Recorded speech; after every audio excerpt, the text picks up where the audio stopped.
Alright. Sorry, everybody. I have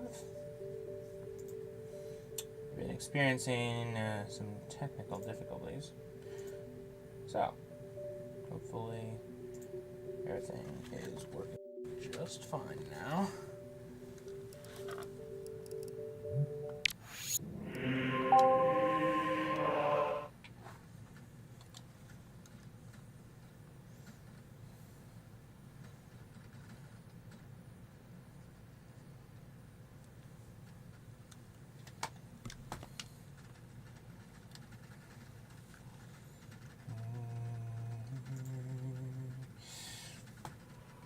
Guess I was just feeling extra Metroid-y today, because not only have I got my NES shirt, but I also got my coffee that has all the different suits of Samus Aran.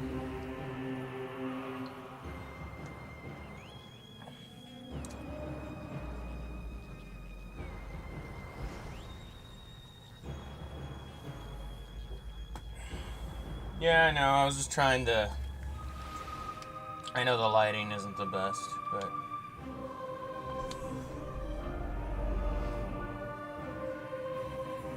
Let's see, was it, yes. Okay.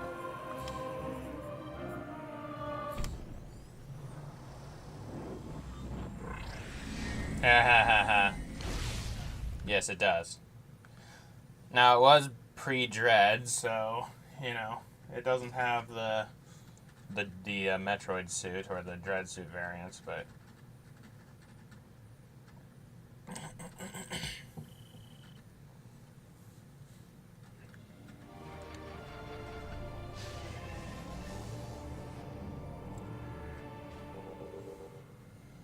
Alright.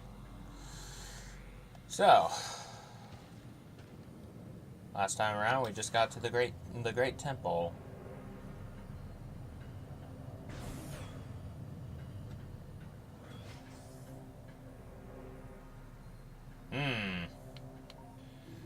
That's disconcerting.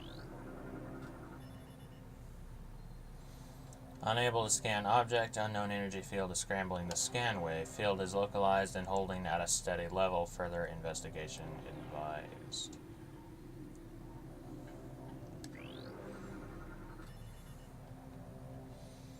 Object scan complete. Units identified as hibernatic stasis chambers. Life signs of hibernated bioforms within the chambers are steady. Chambers are made of a number of exotic metals. It would be quite difficult to breach them with conventional weapons. You can see their faces in there.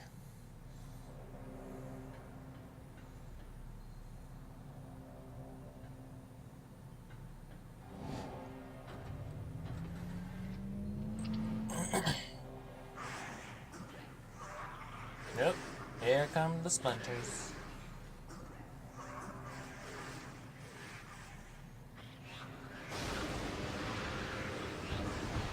Uh-oh. Dark portals are opening and the Ying have possessed them.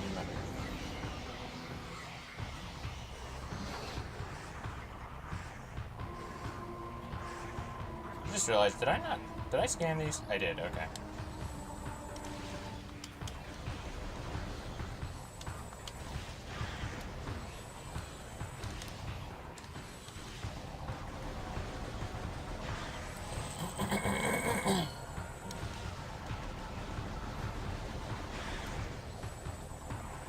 So, unlike the first Metroid Prime,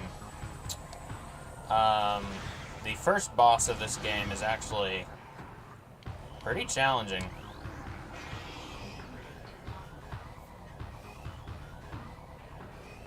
Ha ha ha ha. I guess the gate of the field went up by itself. Security system, you know. Morphology: Alpha Splinter, alpha male of a war pack. Gigantic predator, very swift and strong. It uses ramming attacks to defeat its foes. Splinter war packs are dominated by the largest male. Alpha Splinters use their tremendous strength, size, and speed to subdue and kill prey. paving the way for their smaller broodlings. Indeed. Yike! Whoa! Also, it's a little smart.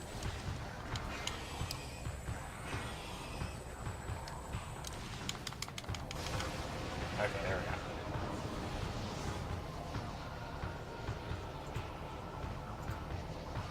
Oh, sorry. I had to turn off something, or turn something off on the on my computer and get rid of a notification. Morphology: Dark Alpha Splinter, alpha male of a Darkling war pack.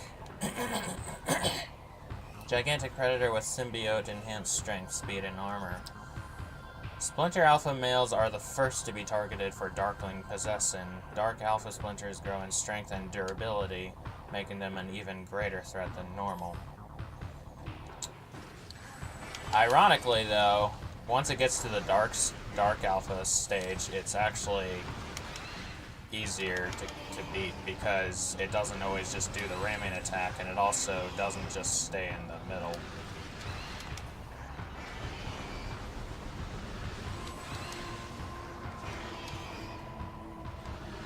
Oh, I'm out.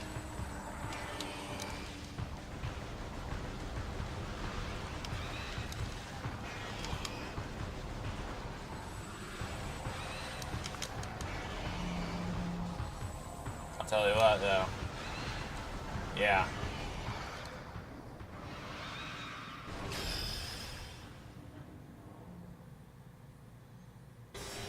Oh. Great. The credit notifications are on.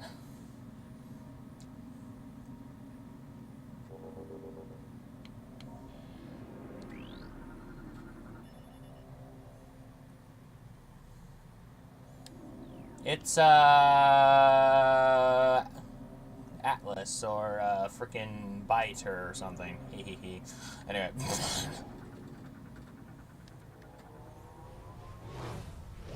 JK.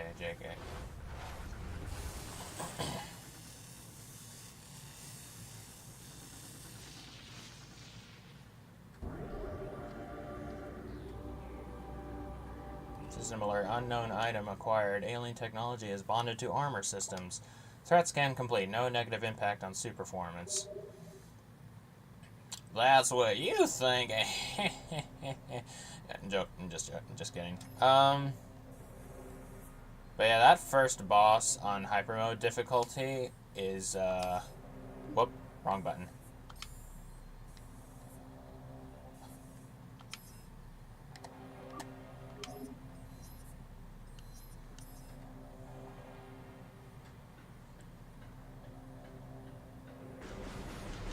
Yeah, if you're not dashing on that first boss, you are so screwed on hyper mode difficulty, let me tell you.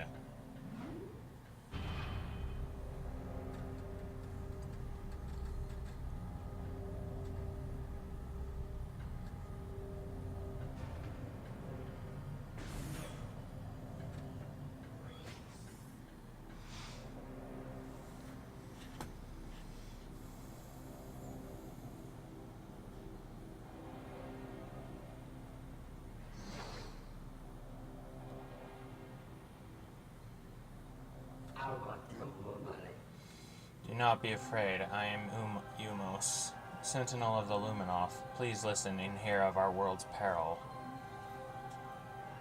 It's our Luminoth buddy.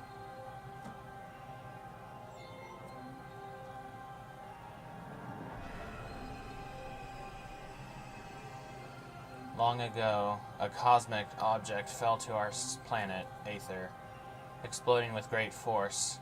A rift was torn in time and space, and a strange power flowed over the world. Where once there was one Aether, now there were now two, one of light and one of shadow, each existing in its own dimension.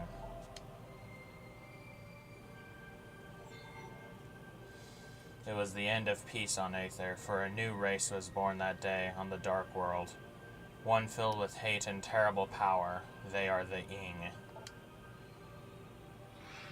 The Ing are creatures of shadow and darkness, knowing nothing of peace or mercy. For decades we stood against them, yet we now lie on the verge of defeat. When Dark Aether was born, our planetary energy was divided, half for our world and half for theirs.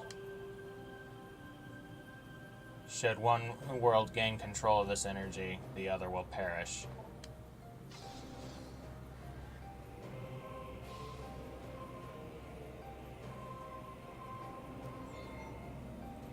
What's that thing? Before you arrived, the Ing had stolen a device from us, one that collects planetary energy. With it, they have weakened our planet to the verge of collapse. But fortune smiled upon us this day, for the energy transfer module is now bonded to you. With it, you can help us restore our world, rather. You're our only hope, Samus. How does he know my name? Should we fall, the Ing will look to the stars for new planets to ravage and conquer. Your species could be their next victims. The Ing have taken our energy to 3 temples on Dark Aether. Find these temples and transfer the energy from them to our own. I have updated your map system with the location of another temple. There is knowledge there that can help you on your way. I have also updated your translator module. You can now access devices and doors coated with violet holograms. Many lands are now open to you. Sweet. Prepare well for your journey. The Ing now know you possess the energy transfer module. They will try to recover it at all costs. Return to me once you have restored the energy to a temple. I will aid you as I can. May the light of Aether shine upon you.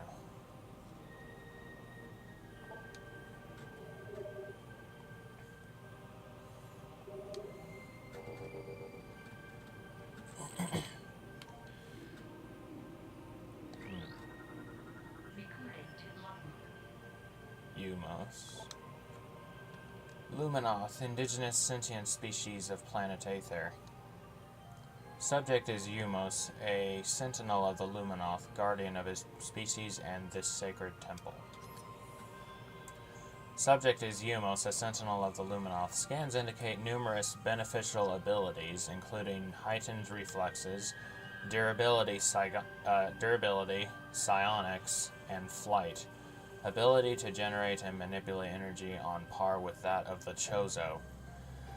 Dating scans suggest an age of 2.15 centicycles. Only known active member of the species. Remaining Luminoth locked in protective stasis until crisis is resolved.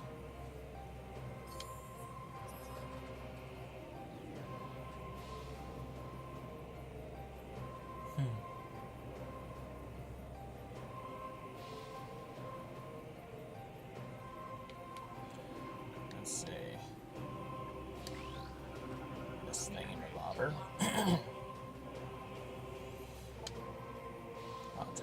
This is a regional energy controller. Unit regulates planetary energy in this sector and is linked to a global energy network.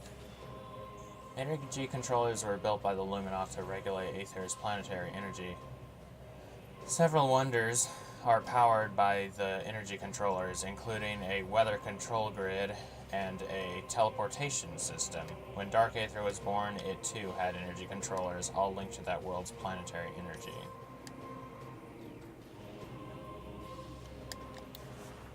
It's time to gather all of the mobs. Here we go.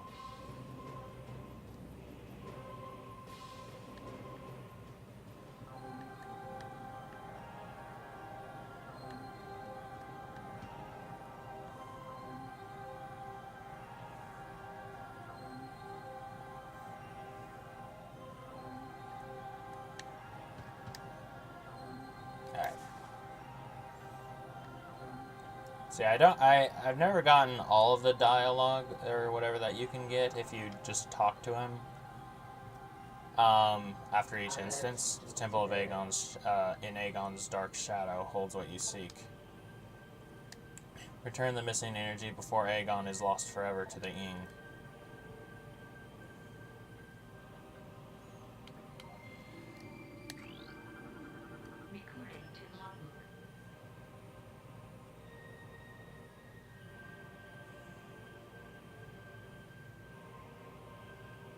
Amy Martin. Thank you. Lore entries and download to your logbook. Luminoth lore translated. Origins. Data transferred to your logbook for further review. It is told that the Luminoth were not born of Aether, but of the stars.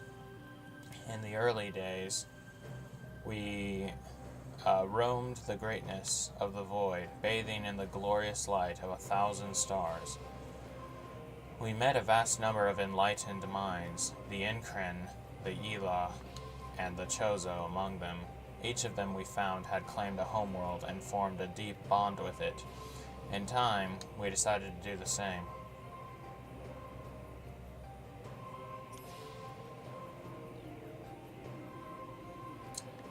Yeah, the Incren and the Ela, you don't know anything about. Other than that, the Incren and the Ela, or the Incren were known by the Luminoth, and the Ela were known by both the Luminoth and the Brionians.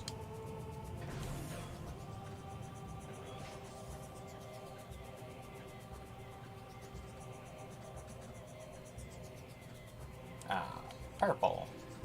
There we go. Pathway to Aegon. Beyond the pathway to Aegon sector lies.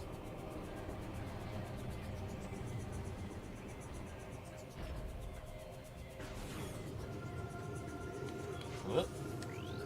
Howdy, neighbor. Light flyer.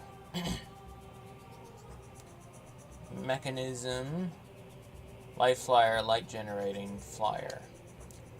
Target mechanoid is quite durable. It can fire bursts of energy in combat. The light flyer is an aggressive flying drone. Once loyal to the Luminoth, it will now fire a burst of energy at any living thing within range. It generates light at all times, making it somewhat easy to target. Indeed.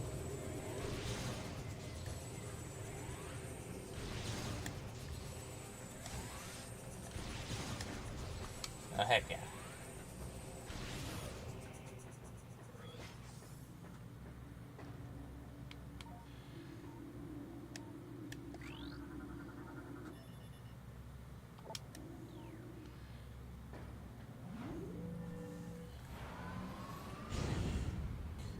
It's an interesting detail I noticed was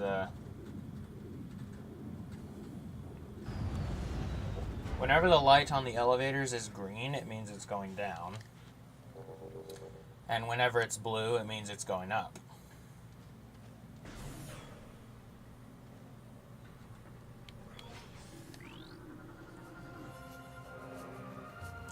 Let this gateway forever protect our sacred temple. May you find enlightenment and peace. Indeed.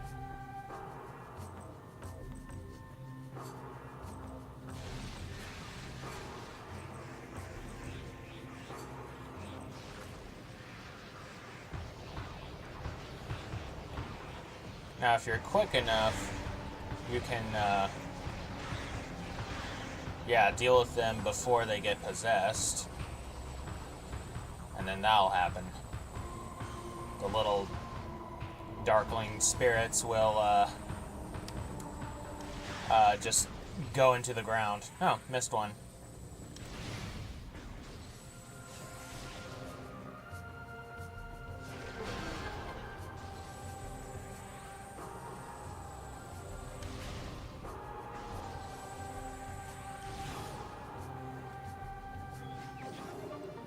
go into the ground and disintegrate, basically, or just die, because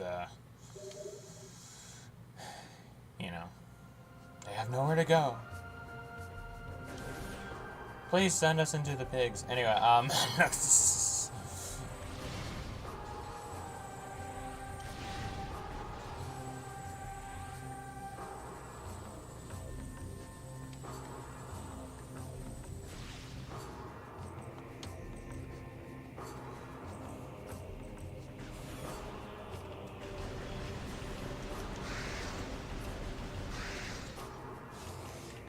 that wasn't entirely necessary, but,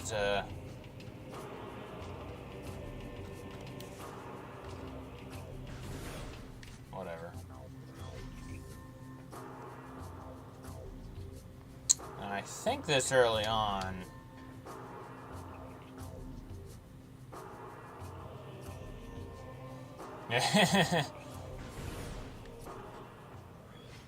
Stole my clothes. That's funny.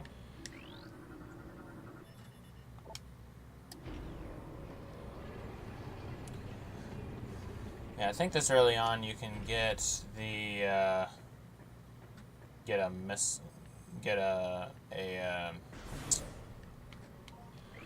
missile expansion. Also, through vigilance and strength, we create peace.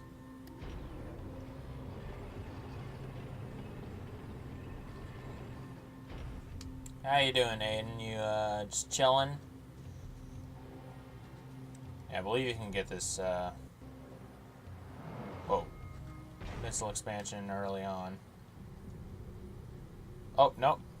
He's not here yet.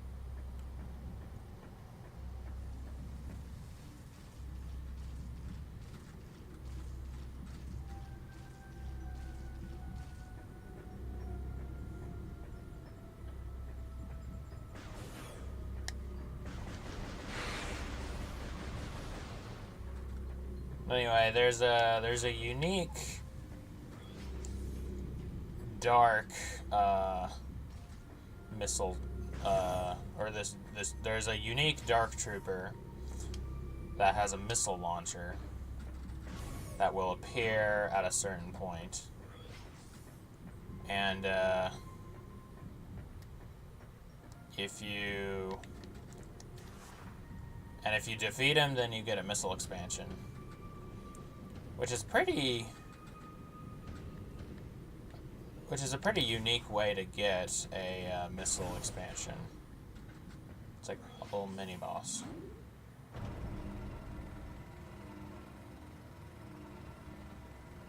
Anyway, that was a complete waste of time, but that's alright.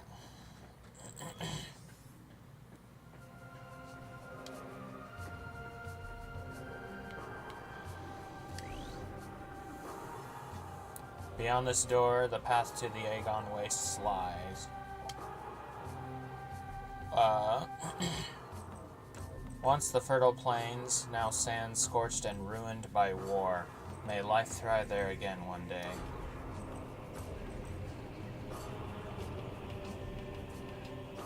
I haven't, actually.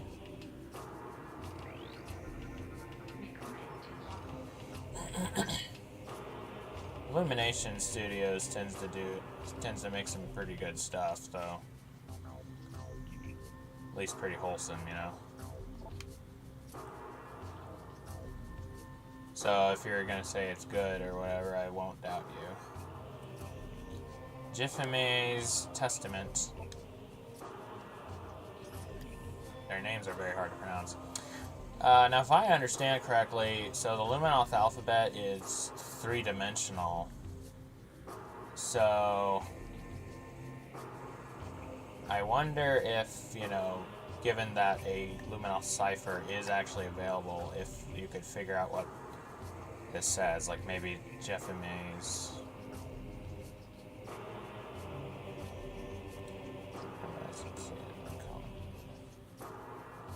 Mini boss. Final entry, War Jephime. Their armory swells. Beasts and rogue machines join the ranks of the Horde, all eager to bring death to the Luminoth. The Ing sent these new additions to the industrial site to do battle with me while they watched from safety. Cowardly mongrels. My only regret in death is that I did not live to see the day of their defeat. May it come soon.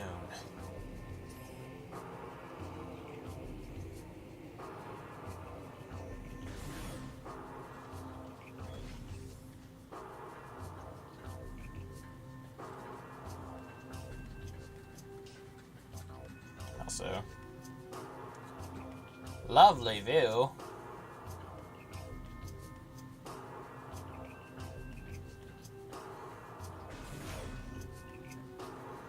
You know, considering that, Aether... Okay, this log entry I didn't see for a good long time. Because I never really stood this close and looked over here. So it's kind of like the game is making you be like, hey, look at this nice view.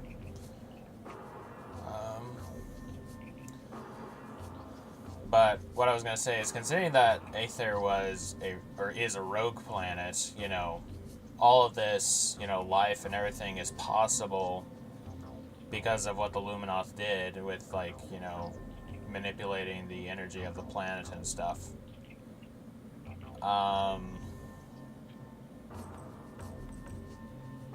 So, you know, I love what you've done to the place. Our heritage.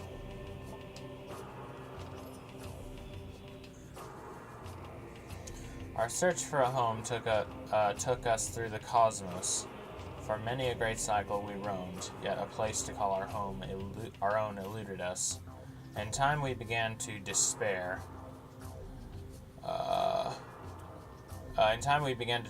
Feeling the search was in vain.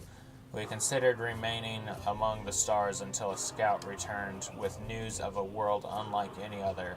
When we beheld Aether for the first time, so great was her beauty that we forsook the stars forever to live upon her surface.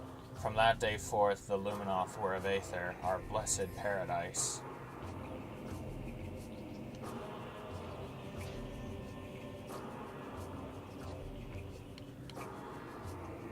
That's quite the,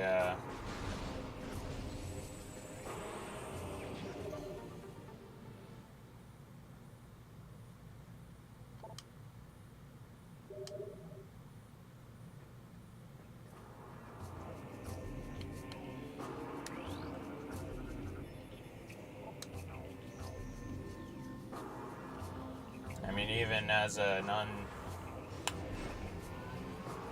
untended rogue planet, Aether must have been something.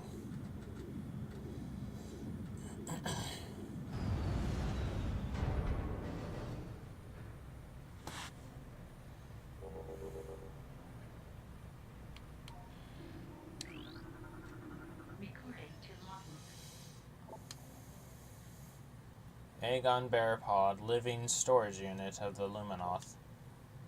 Hardy desert plant form used to store useful items. Tough epidermis can be destroyed with weapons. The Aegon Barapod is a hardy desert plant form used by the Luminoth to store useful items and supplies. Its tough epidermis can be destroyed with weapons. It gathers trace amounts of moisture from the air and stores it in a number of chambers throughout its body. It can hold and process this moisture for weeks if necessary.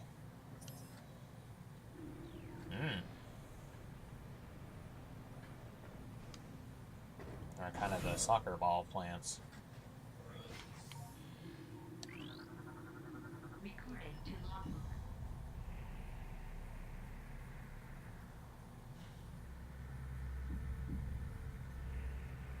Luminoth known for being crafters.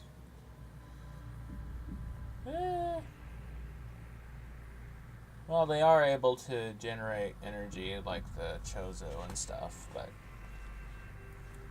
I mean, considering all the different art pieces and artifacts and such, you know, they certainly had their artisans.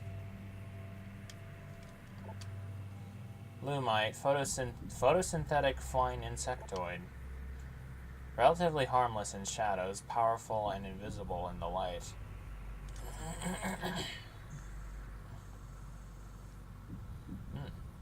The Lumite thrives on light and can render itself invisible to most predators while within it.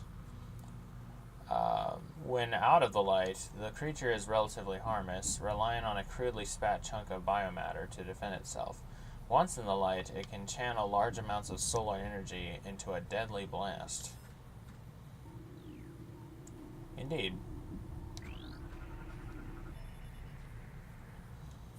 Target has been dead for 1.1 decacycles. Body has been badly damaged by sandstorms and heat exposure. Judging by all the number of blast wounds, the target was dead long before the desert got to it.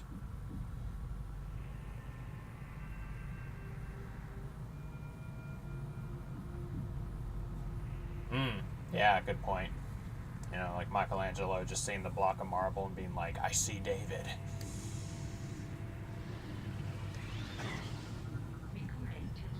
Sandgrass.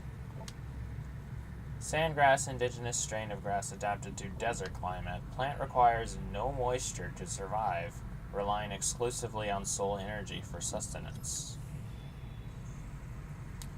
Again, requires no moisture to survive, exclusively, making it well adapted for life in a desert environment. Evidence of extensive mutation present, suggesting radical bioadjustments within the last centicycle. Mutation source is not natural. Plant strain was genetically engineered, possibly by the Luminoth.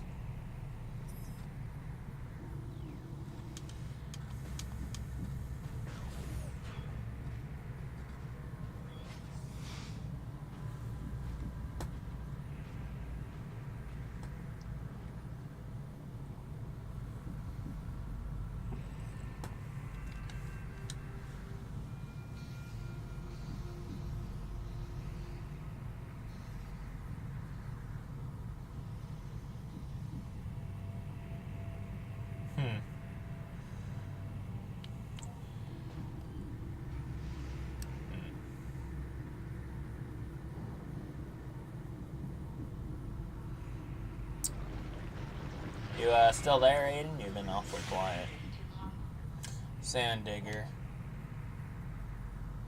Desert-based tunneling bioform.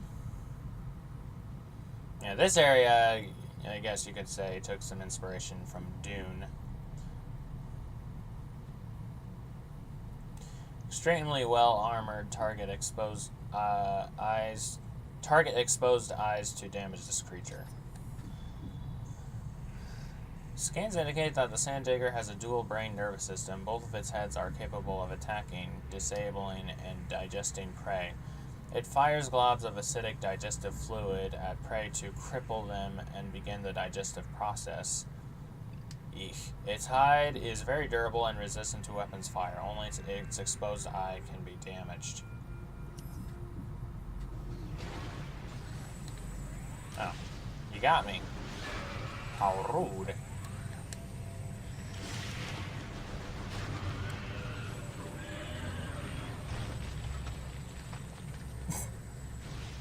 Dear me.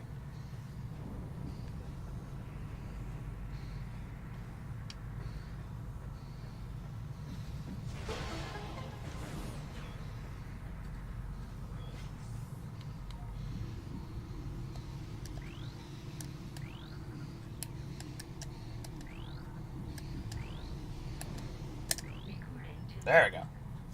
Sandbats. A small airborne predator pack.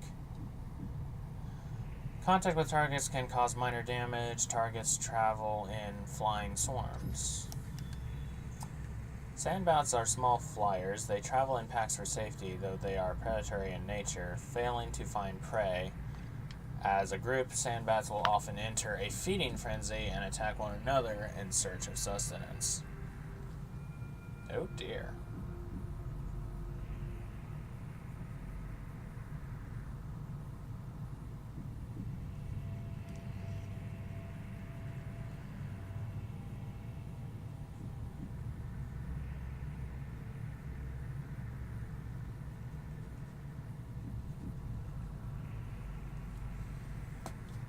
Sorry, yeah.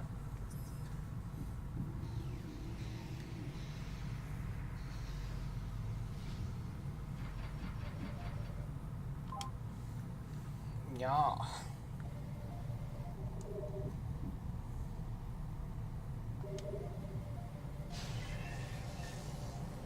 Laser shower.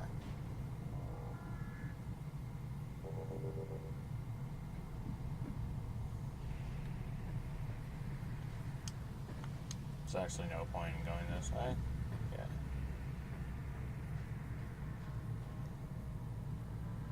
Actually,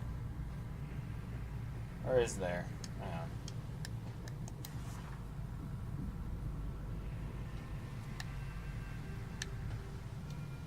Oh, that's right, that's right. That, because I remembered the hole in the side, and I was like, that's where it leads.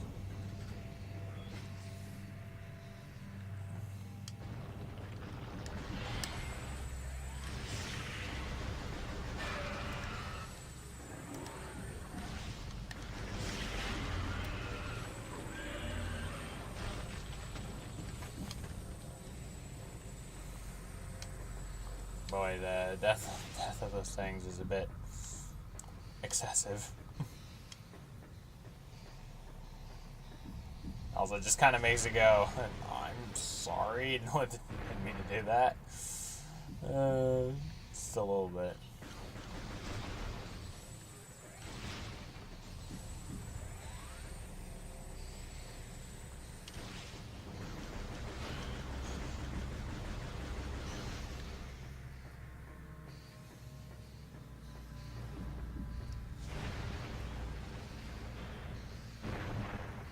Oh yeah. It's a little foreshadow. Statue composed of ordinary alloys and stone, purpose unknown, possibly placed as a warning to travelers. Object scan complete. Solar lens modified for use as part of a Luminoth sonic security system. Lens is connected to a sonic control system. Sonic detection gear needed to interface with this system. Neutralizing the control emitter may affect the lens.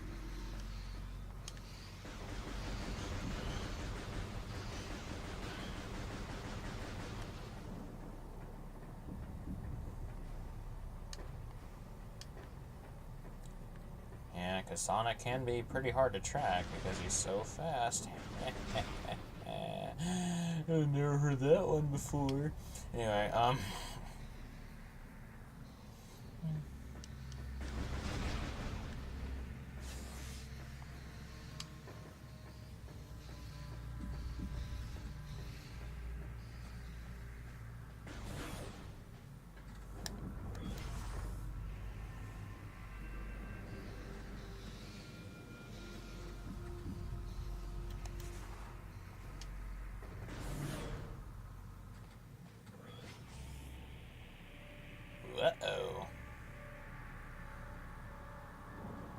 Guess who?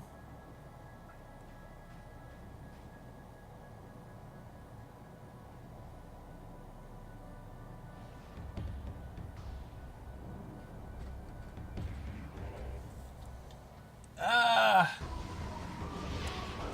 It's everybody's favorite crabby brigands.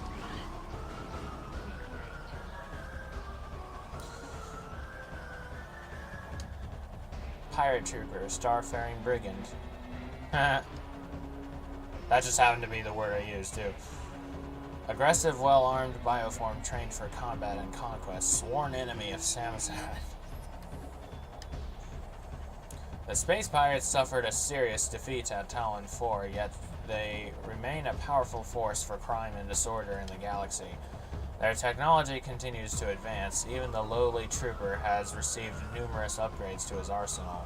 A photonic power scythe and quantum assault cannon are now standard issue weapons for all troopers.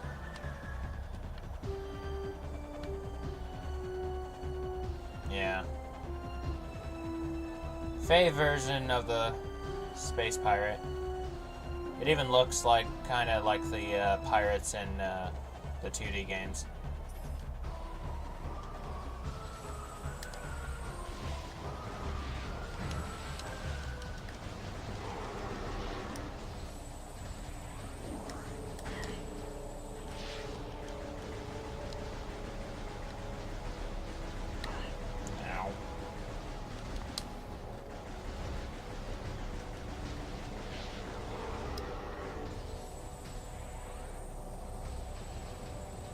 Oh, there you are.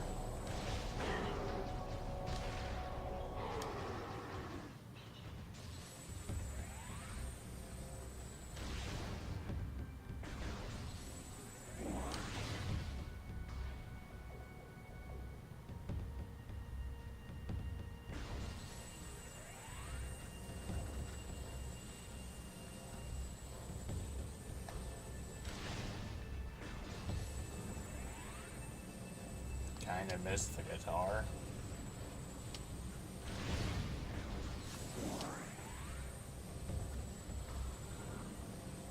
Me no follow.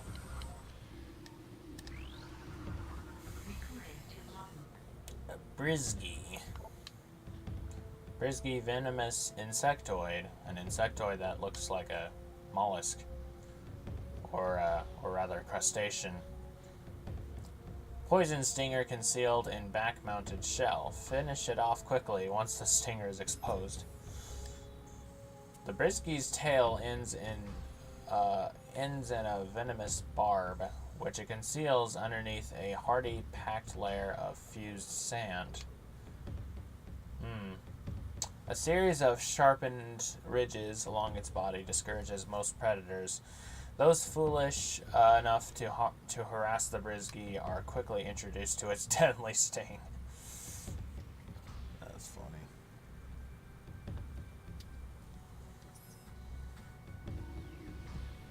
So basically, it's saying, let me show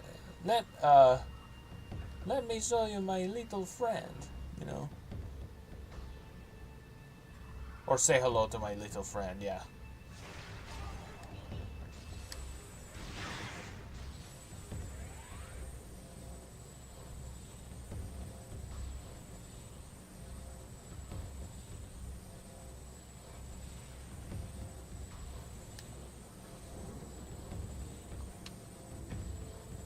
Ah. You mean the thing that kind of sounds like a whale? Yeah.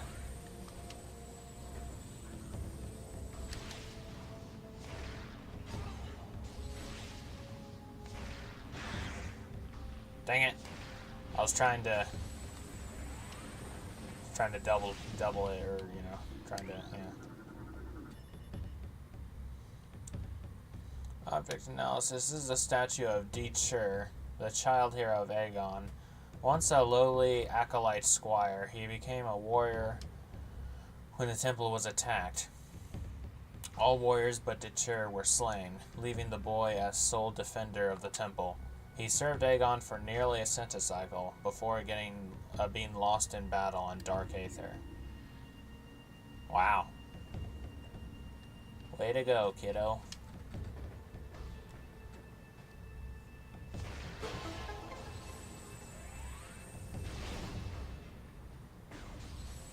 Aegon! So much sandier than yours. Anyway, Oh yeah, I guess there was one reason to go back there, in that sand waterfall area. Because there is a scan log you can get.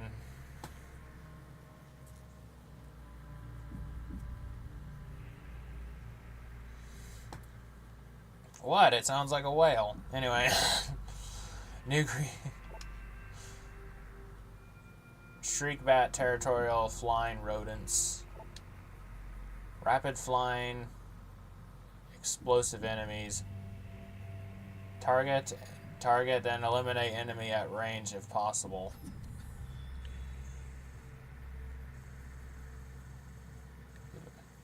Now, this is where they start having a rather odd shape to them. But hey.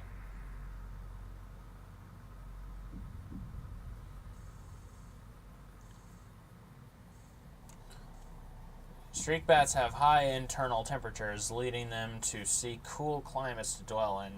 They prefer caverns, roosting on ceilings while hunting for small prey. Fiercely territorial, they dive bomb anything that wanders near. This attack is fatal for the Shriekbat, as the impact sets off This trying a little energy. Sorry.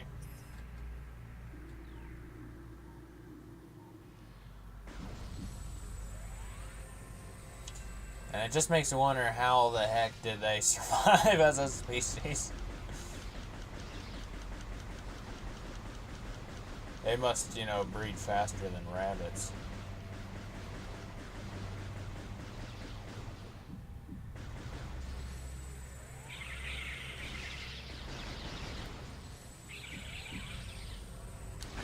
Ow.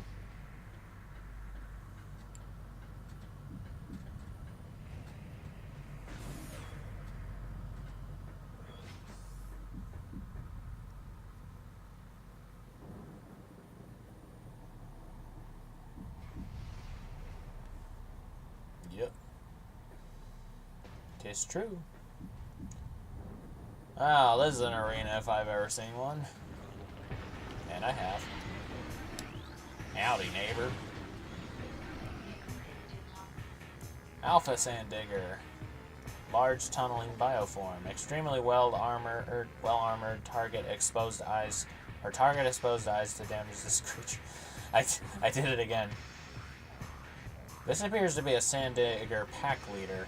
Larger and stronger than the normal members of its kind. Target both of its heads to damage it. Oh.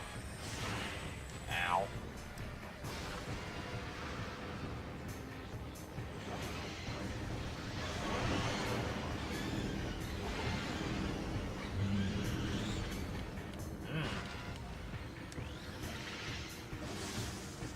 You new in town? Bomb Guardian. Bomb-dropping Darkling. Enemy is utilizing your Morph Ball suit unit. Although its armor is strong, its tail is exposed when moving. Its mouth can be hit when glowing. This Darkling Sand Digger has absorbed the ability to generate Morph Ball bombs. It can throw bombs with considerable accuracy, and frequently lays a spread of bombs in its wake. Its head and tail are the only vulnerable spots on its body. Target them when they are vulnerable to neutralize and terminate this enemy. Yeah, considering that...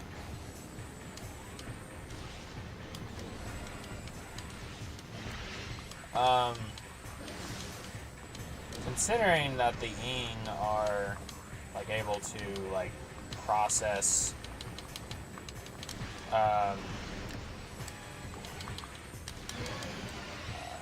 the Ying are able to process, like, Samus's suit, weapons, technology, and stuff.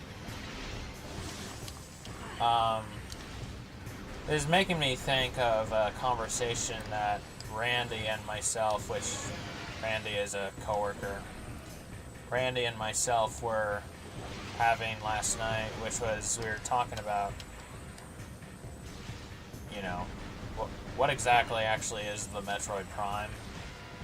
Because by all accounts, in order to not contradict the lore, or in order for everything to make sense in the lore, and for there not to be any inconsistencies,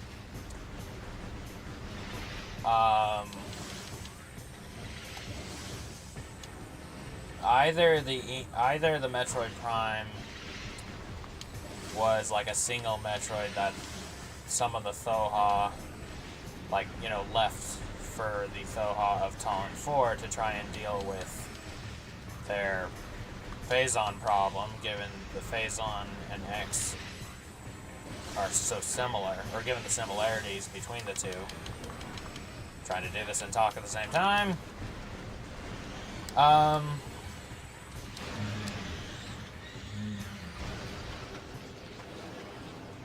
Which that same Metroid then, like, consumed a bunch of Phazon and then was able to phase through the energy field and, you know, generate even more Phazon. Or, seemingly more likely, there was some other creature that was already in the meteor.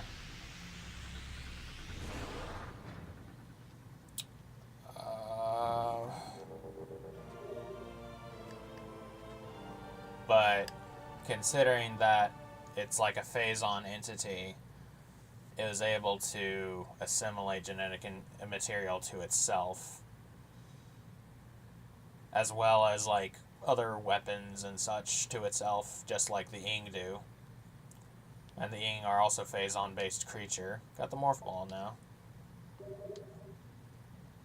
And can, you know, has the ability to, or like, you know, phase-on based entities have the ability to generate portals or rifts and stuff. So, like, say when the Metroid Prime is generating phase-on pools, it's also, say, maybe generating portals, and that's how it's able to summon Metroids.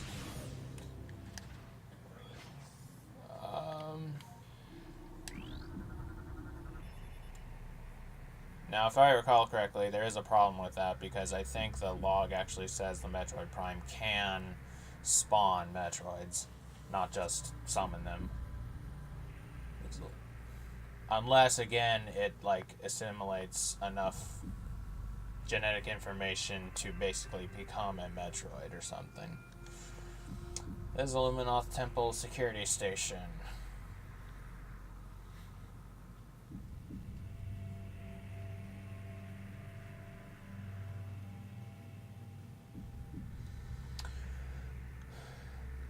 This is the Illuminoth Temple Security Station.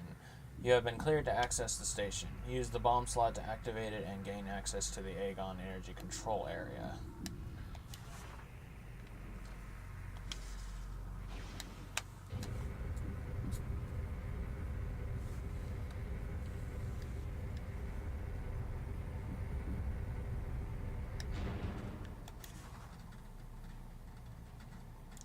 But yeah, it's a bit of a mystery, because at the time of the Leviathan hitting Talon 4, Metroids didn't even exist then. So, and how we know that is that in the comics, Samus was like 3 years old before Metroids were created, or at about around that same time. So I think it's likely, you know, a creature from Phase that was in the Leviathan came with it and just gradually assimilated to itself enough genetic material and like weapon systems, which is rather reminiscent of the original logs in the first Prime, to basically become more or less a weird Metroid abomination. But it's kind of like a dark Metroid, which you find in this game. Like, yes, its original body was a Metroid, but it's not. An Ing now possesses it. So, something like that. But that's very and the Ing are very reminiscent of both the Zerg from StarCraft and the Tyranids from Warhammer 40,000, and both like to combine genetic material to themselves to mutate themselves. And the Ing are phase-on creatures, and phase-on creatures do this sort of thing. So I think it's very possible that a phase-on creature kind of became a sort of Metroid monstrosity, but it wasn't originally actually a Metroid. It's interesting. It's a mystery, whatever it is. Anyway, this is a statue of Keiichi, a great hero of Aegon. He was a farmer until Aegon was devastated by the coming of Dark Aether and the Ing.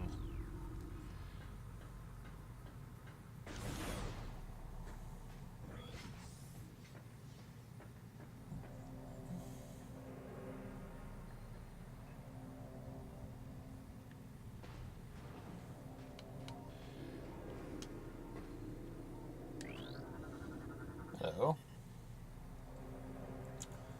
Luminoth subject terminated 1.5 decacycles ago. Damage from multiple weapon systems detected. Subject definitely went out fighting. Indeed. Luminoth holo projector online. Automated message initiated.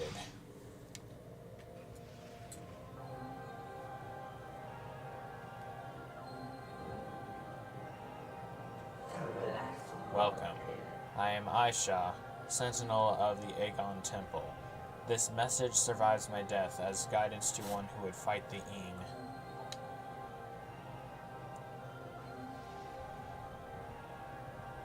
A portal to Dark Aether lies nearby.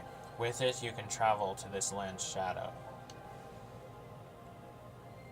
You must locate a dark temple, a twisted mockery of this sacred place. Inside, you will find the energy controller you seek.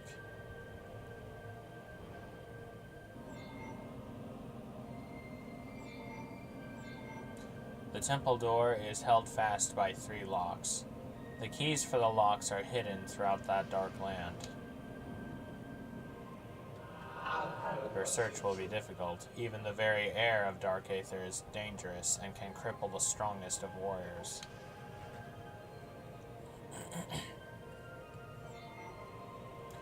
In our past struggles with the Ing, we placed a series of light crystals throughout their world. They remain today. These crystals create safe areas that will protect you from the harmful atmosphere of the Dark World.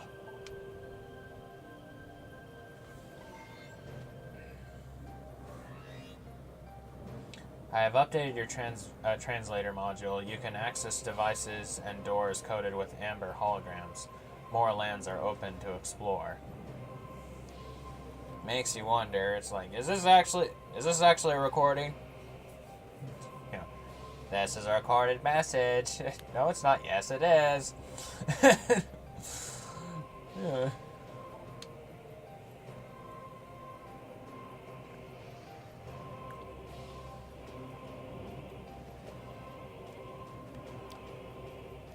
When you have taken the energy when you have taken the energy from the Dark Temple, return here at once. May the light of Aether serve you well.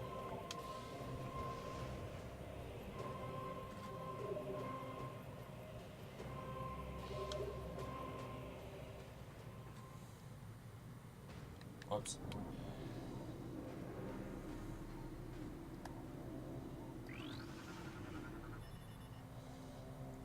This is an access point for the local energy system. The energy transfer module has been designed to interface with it. Once it has, all the energy within the module will be channeled into the local system. Object out of scanning range. Chamber holds a collection of several types Chamber holds a collection of several types of energy. Notable types include solar, bio, and geothermal energy. Unable to measure exact power levels with current scan equipment. I'm not sure they really updated it for, I think that was meant for, like, when there actually was energy in that thing. Okay, here we go.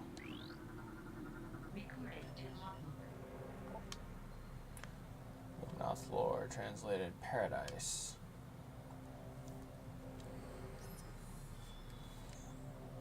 Aether was a fertile, aged world with bountiful fields and oceans. The native creatures were gentle compared to other worlds we had encountered. We settled in a mountain region at first, in cliffside dwellings. In time, we established settlements in the green forest of Torvis and the fertile plains of Aegon. A great temple was built between our 3 domains, a place of peace and a monument to our accomplishments. It was a time of harmony for our people.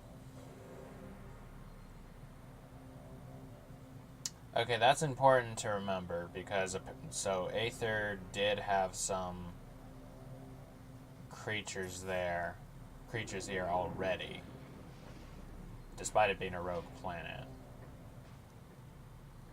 Interesting.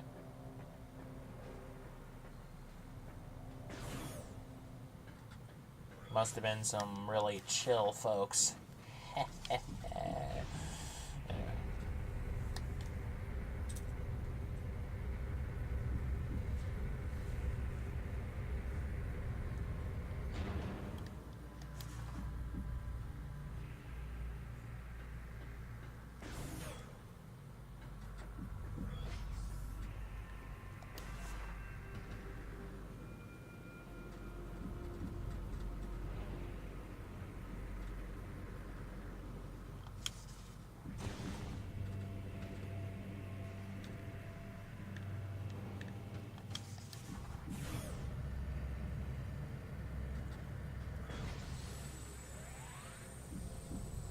I think if you just fire a charge shot at the middle guy, I think that takes care of all of them. Yep. I don't think that actually works when you're going this way, though. Like, I think there's always at least one left.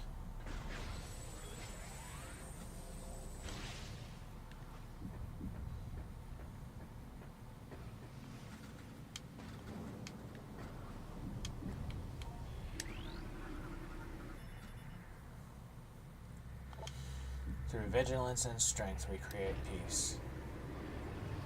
That is the hallmark mantra of the Luminoth. Missile expansion acquired. Can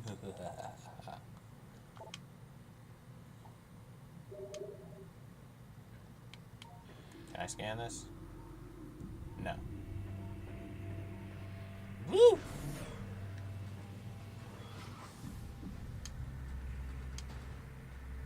So when they're talking about hollow oaks and stuff, you know, or hollow trees, that's what they really mean.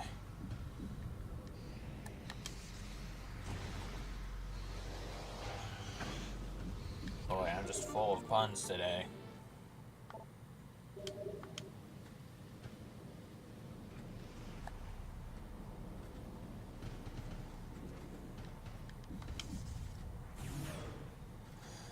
Then once you get the bombs, then your spring ball is returned to you as well. I don't know. Frick. Frick, frick, frick.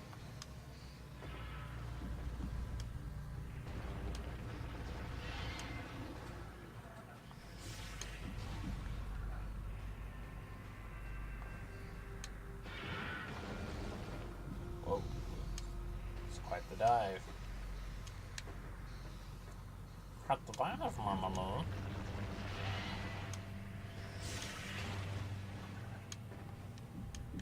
Oh. Wait, wrong button.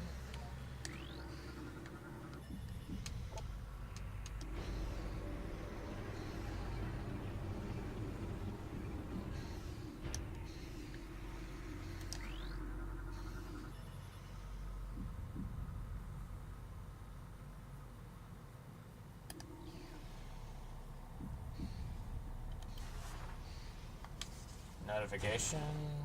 Bomb left when I was in the tree.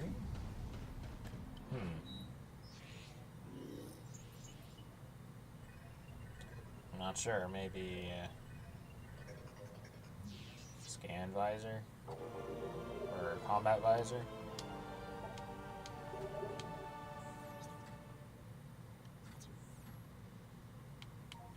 Okay, we can get the scan log now. Blue root tree. Highly poisonous plant form. Durable tree with venomous leaves found on several worlds in desert climate zones. The blue root tree is common on worlds with desert regions. While an elegant, attractive plant, the tree's leaves are highly toxic. Few species can ingest the leaves and live. Many of them, such as the space pirates, consider the deadly blue root leaf a delicacy. Indeed.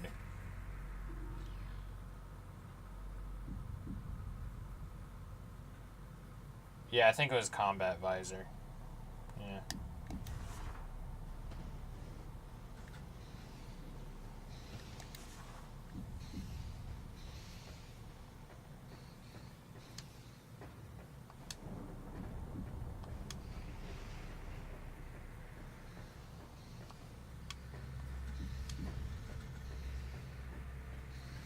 Alright, anyway.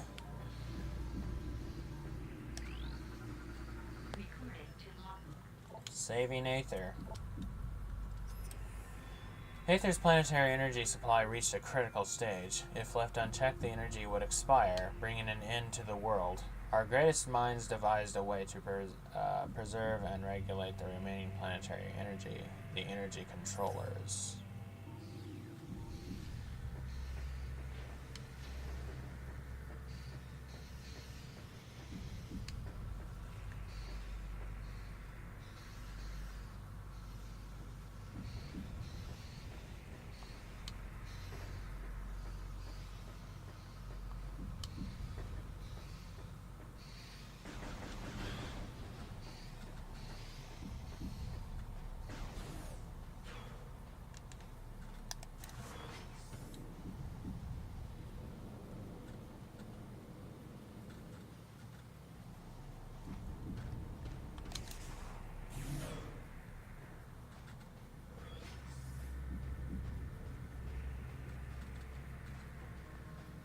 Alright.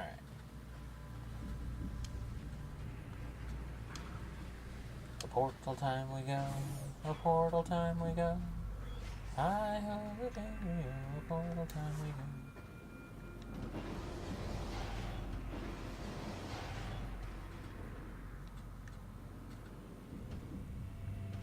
Boy, the amount of physical abuse Samus goes through on a daily basis. Luminous subject terminated 1.9 decacycles ago. Target has a number of wounds caused by small explosions, most likely delivered by a portable rocket or grenade system.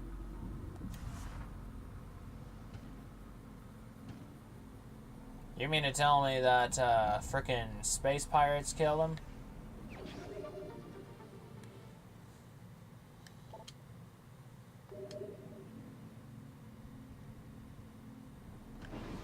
Whoops. Unless it was, oh no! Yeah, this is a delicate, woohoo! There we go. Precarious scenario, or situation.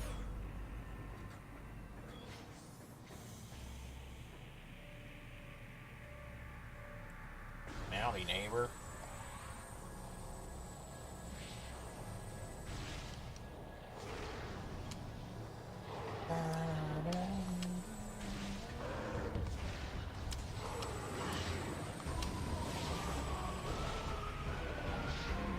These guys,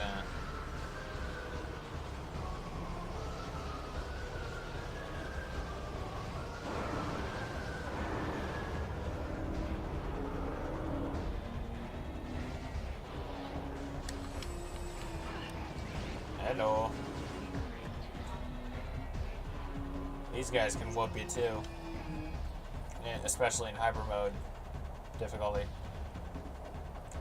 Dark Pirate Trooper. Darkling possessed space pirate. Enhanced strength and stamina gained from a addition of symbiote. Dislikes bright light.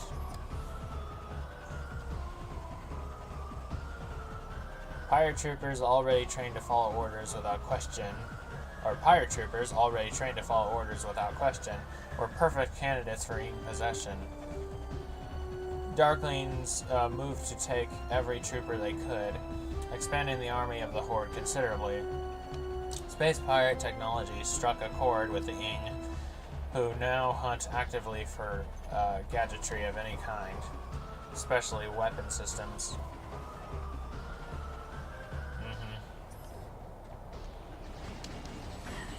Yeah.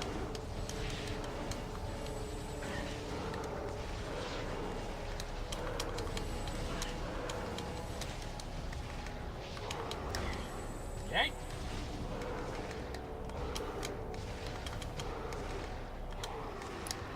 Oh. Gosh darn it. Wasted a missile.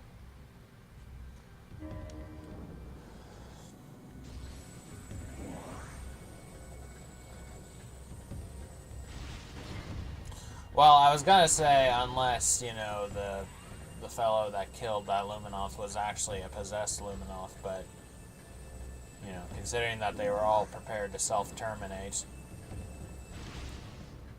in the event that that happened, you know,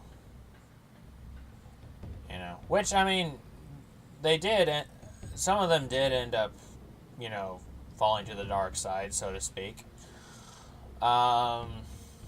And then it was after that they were like, all right, you know what, we're just going to kill ourselves, you know, if that ever happens again. But yeah, it seems to be implied that that guy got killed by a dark trooper. Dark pirate trooper, rather. Light of Aether. The main energy controller was built in the Great Temple. 3 subcontrollers were built in the temples of Torvis, Aegon, and Sanctuary. They collected the energy of Aether, then radiated it over the world to all who needed it. In time, we came to call this precious energy the Light of Aether. It brought an age of peace and prosperity to the Luminoth. Well, for your information, I'm not wearing socks. Thank you very much.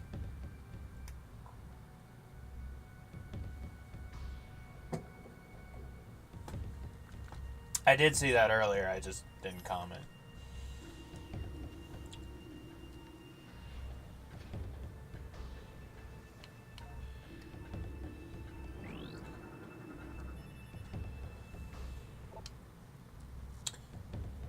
Portal Dynamo offline. Configure lens system to focus solar power on Dynamo. This will energize the system. Structural analysis complete. Industrial solar lens, part of a system used to open a portal to dark aether.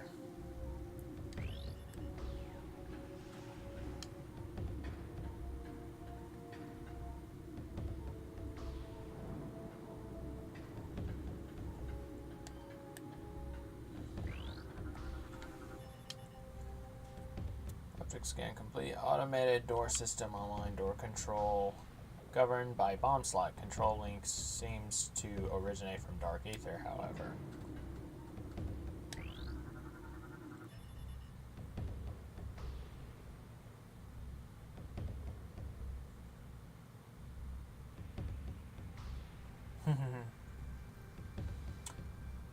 Target is in a state of dimensional flux, unable to completely scan bomb slot target. 50% of its component atoms are in another dimension or on the surface of dark aether.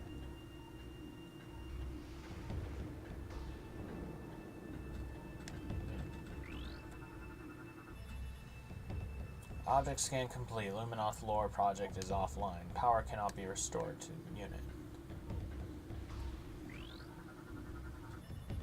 System analysis complete. Console.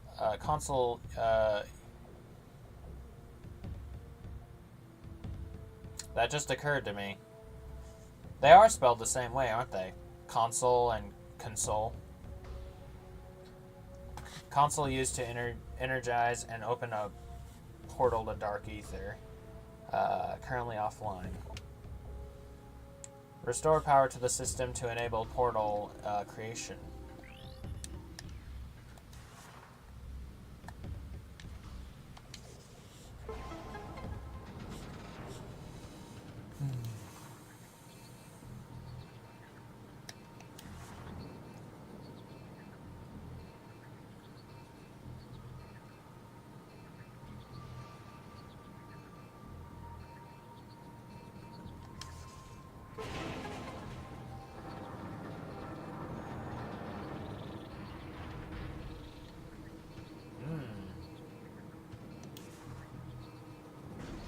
War wasps.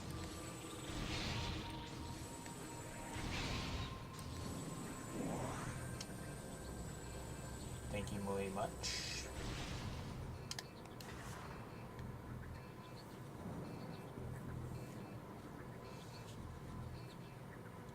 This game is perfect for, like, you know, if you need a bathroom break while you're streaming or something, because while you're in dark aether and you're just waiting to recharge, just standing in a field.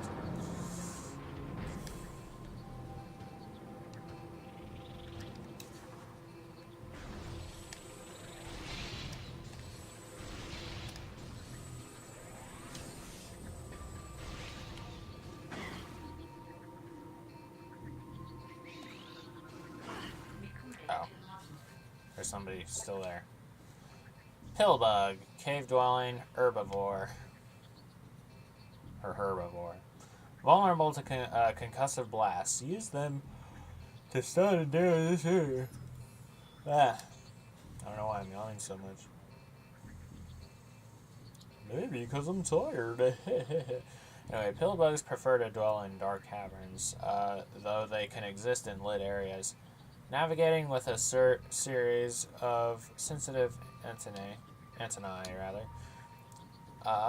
they roam through caves in search of moss and fungus. Pillbugs can move rapidly and will ram unwary targets to clear their path as they search for food. What is this, Halo? A pillbug can be jarred loose from a surface with a concussive blast. Doing so revealed its vulnerable belly. Anyway, where are you? Oh, there you are.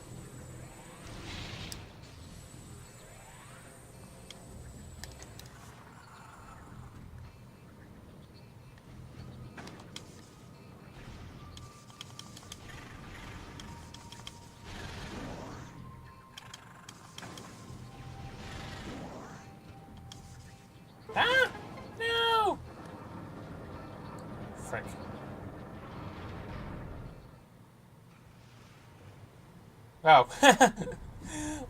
Well, I got the job done anyway.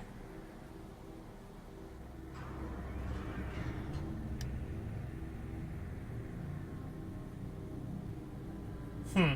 Interesting. Now, those are some powerful magnifying glasses. You destroy an entire anthill with that.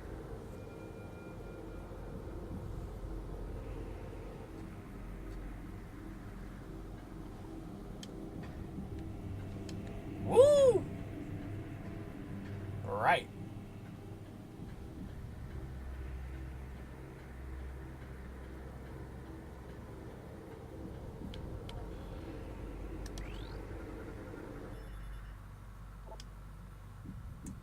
Console used to energize and open a portal to Dark Aether. Currently online. Portal generation system initiated. Aiden, where'd you go?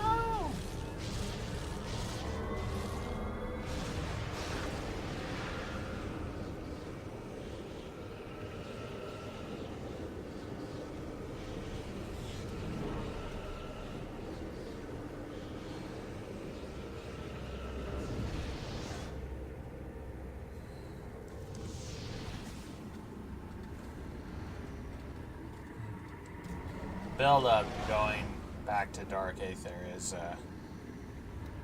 it's quite good, quite good.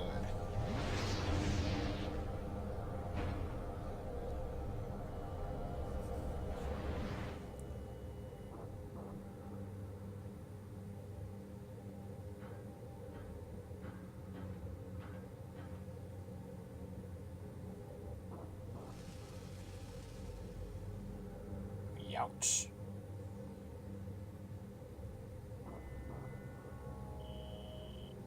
Dark Aether's atmosphere is dangerous. You don't say. Glowing safe zones protect you from Dark Aether's atmosphere.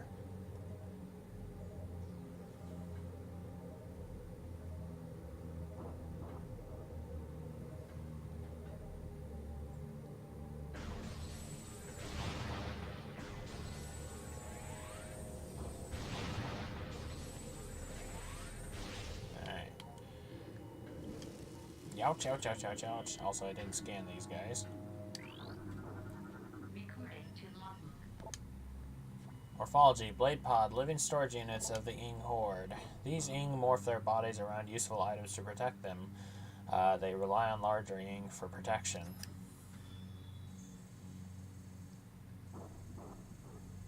Get your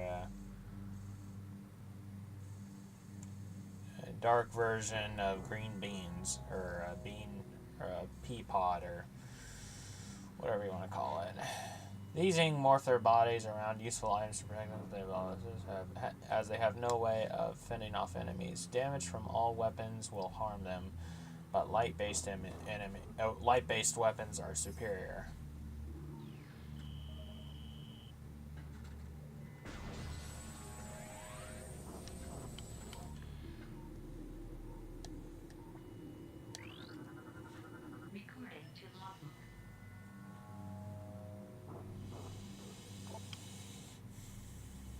Luminoth Xenotech. Luminoth Light Crystal generates protective field of light energy. Light crystals provide protection from Dark Aether's atmosphere.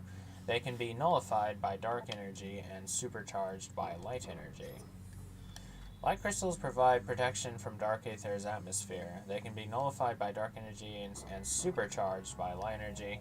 They were created by the Luminoth during their war with the Ing, and many still remain in use. Dark creatures despise the crystal. Some are injured or killed by the field they create.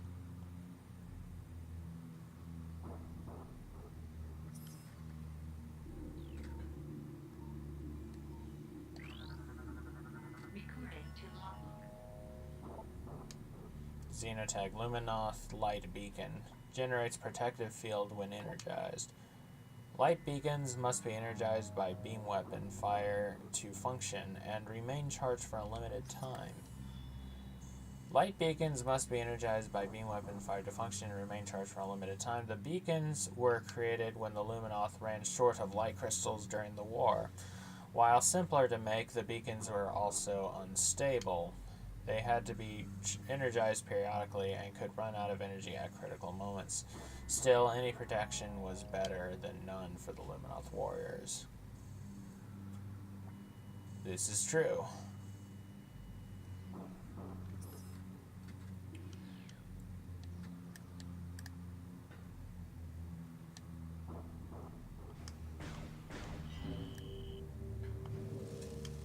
Energized safe zones don't last forever. Ah! Okay.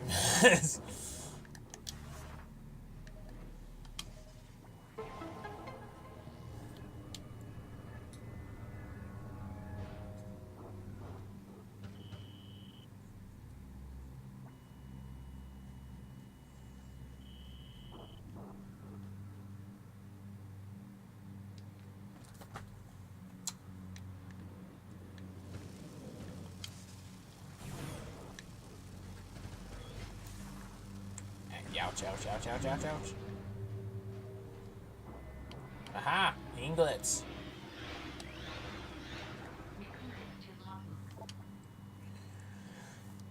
Inglet, worker drone of the Ing Horde. Wall crawling morphine bioform. Strongly dislikes bright light. Inglets perform the menial labor of the Horde, but can be pressed into a combat role if there is a need. They are amorphous blobs, capable of clinging to nearly any surface. Inglets can fire bursts of dark matter in self-defense, though they prefer to avoid battle. They seldom travel alone and can be dangerous in large numbers. As with all Ing, they dislike bright light. As with all Ings, it's like Ing as in the Ing in general, Ings as in different kinds of Ing. They dislike bright light and will avoid it if possible.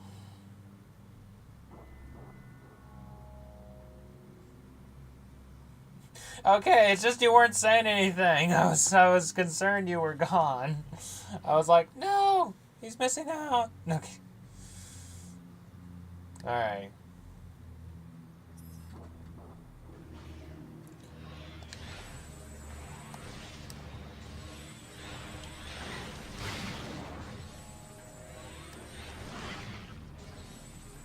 Anyway,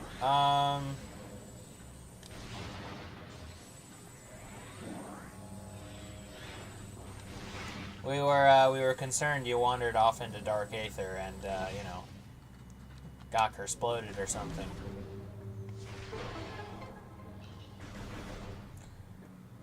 But yeah, the Ing seem to very much have a sort of feudalistic caste system. Like you have your serfs, the Ing, or the Inglets rather. You have your knights, which are the warrior Ing.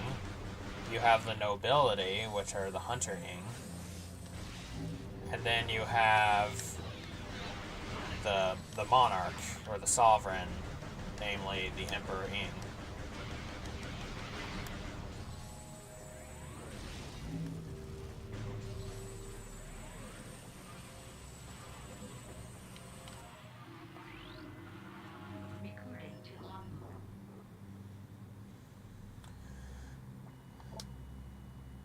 Night Barb. Flying airborne hunters native to Dark Aether. Targets are small but travel in large numbers for safety. Avoid contact. Night Barbs are small airborne darklings. Smaller and weaker than a hunter Ing, a Night Barb will travel with a large pack to increase its odds of survival.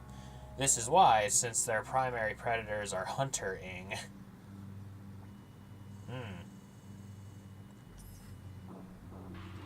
So they eat each other as well.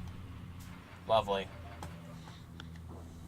See, when the chips are down, these civilized people, they'll eat each other.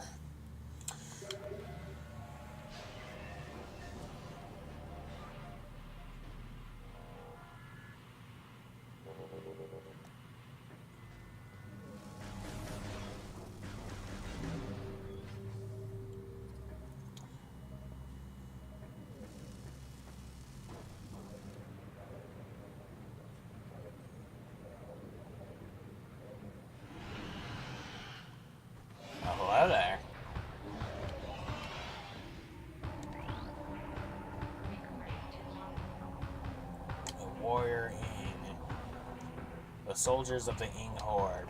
Shape-shifting wall crawler, dangerous combat in melee and at range. Dislikes bright light. Warrior Ing are challenging foes. You can barely see them.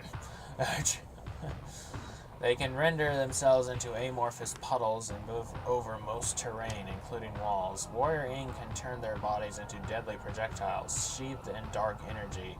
The tips of their legs are razor sharp, making them formidable in melee. Finally, Warrior Ing are capable of channeling transdimensional energy and firing it at their enemies. Their only real weakness is bright, pure light, which they hate and fear.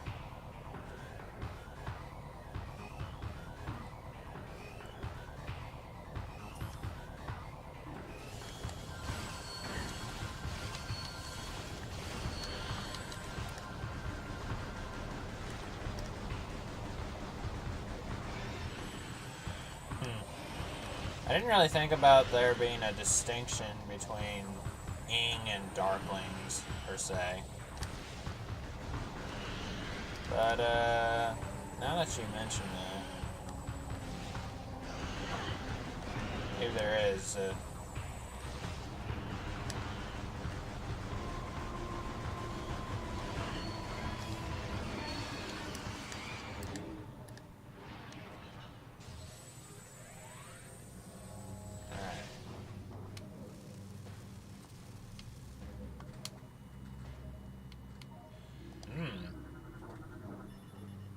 There is a blast shield on the door blocking access. Analysis indicates that the blast shield is invulnerable to most weapons. Dark energy may damage it. Oh, hey there.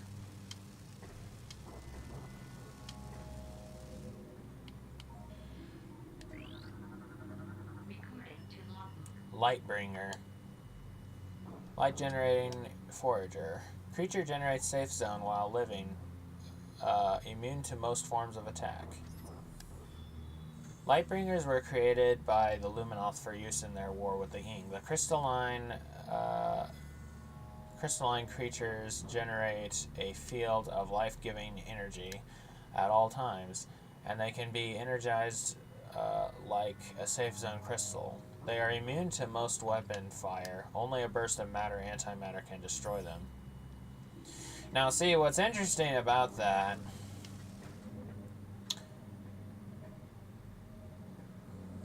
when it refers to matter antimatter bursts, it's a reference to the Annihilator. This rift portal is inactive. The portal field can be energized with light energy. Walk into an energized portal to transport to Aether. But what's interesting about that is that although, like, it's indicating that only the Annihilator can destroy those things. Slight problem with that. By the time you get the Annihilator beam, I don't think you can run into these things. Unless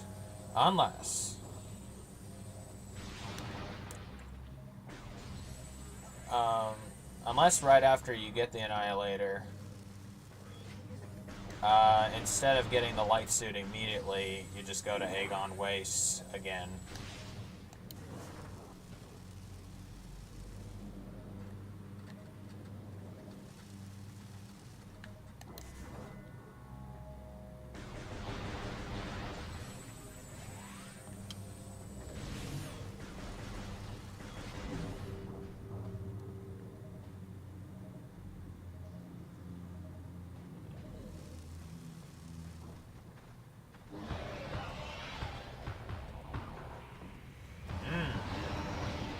You look a little different, friend.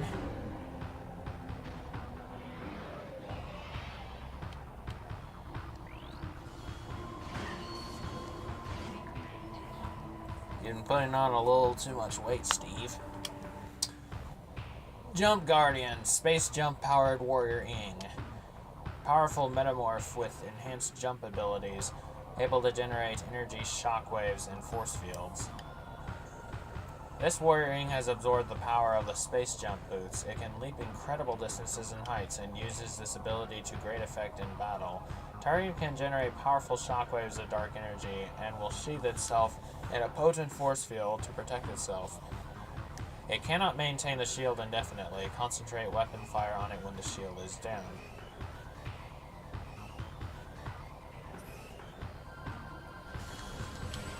I don't know. I actually don't know. I've never encountered a Lightbringer when I've gotten the Annihilator.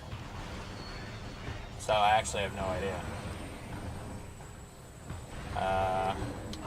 Try not to forget and make that part of my agenda in this playthrough.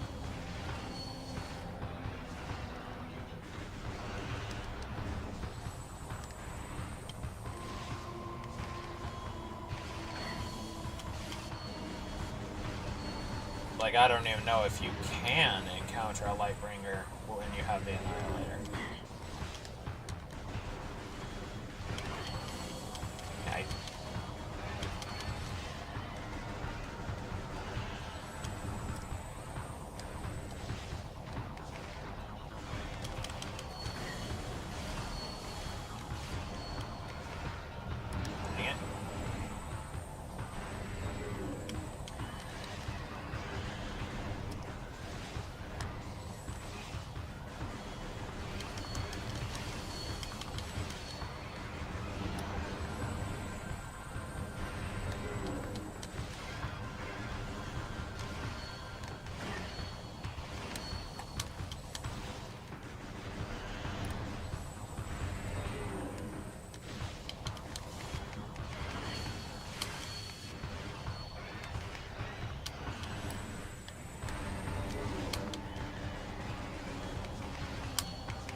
Haha! Nice. I was like, wouldn't it be great if, like, the final blow was one of those, like a following missile?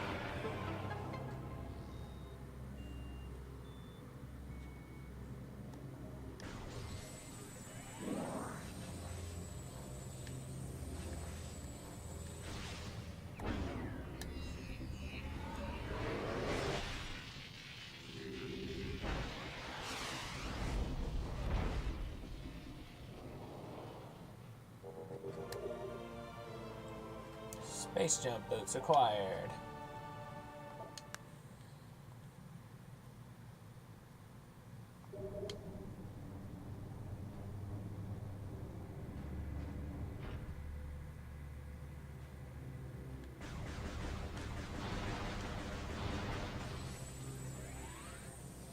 Nothing. Give me missiles! Or don't. That's also an option.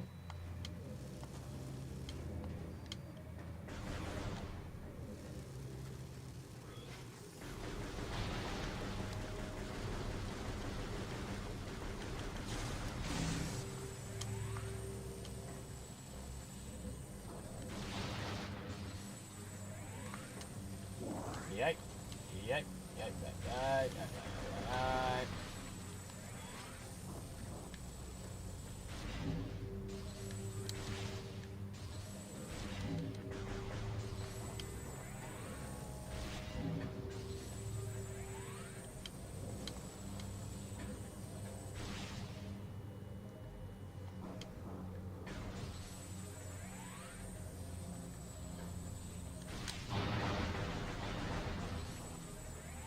Okay, there we go.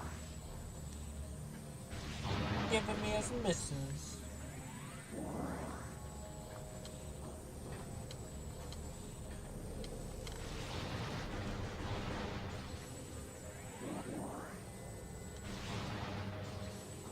Ah. Oh well. System analysis complete. Console used to energize and open a portal to Aether currently online. Portal generation system initiated.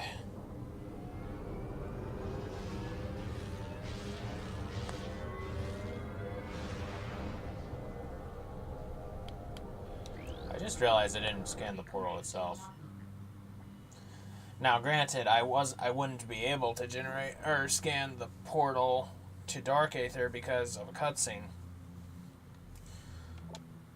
This portal is active. Walk into the portal to initiate return transit to Aether. Light portals allow living beings to travel to Aether without being disrupted and scattered throughout the interdimensional void. They are unstable, however, and only remain viable for limited periods of time. Some can be reactivated, while others vanish forever once they are used.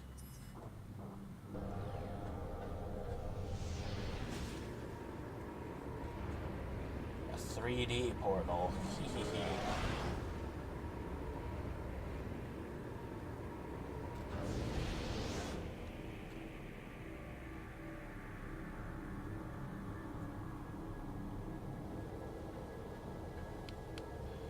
Just so we get that scan.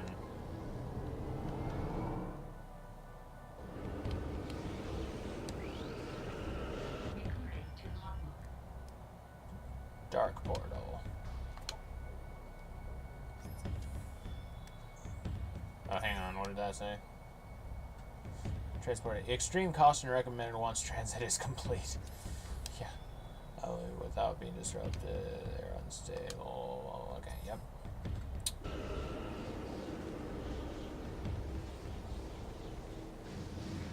Ah, there you are. Just like I heard your theme song.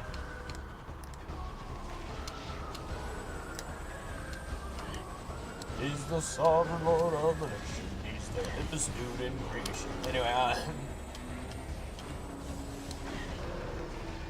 whoa, what the frick?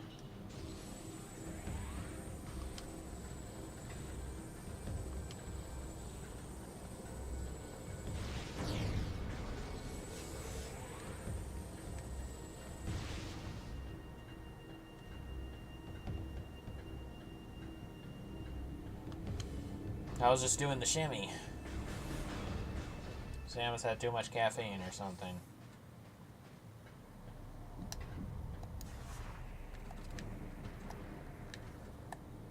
Whoops. Come on. Come on.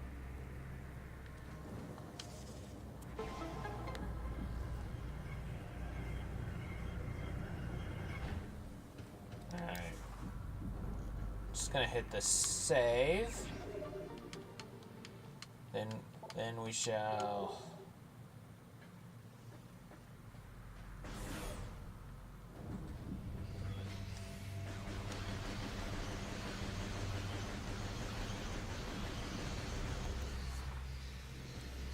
I don't know, I could go for a bit longer, maybe.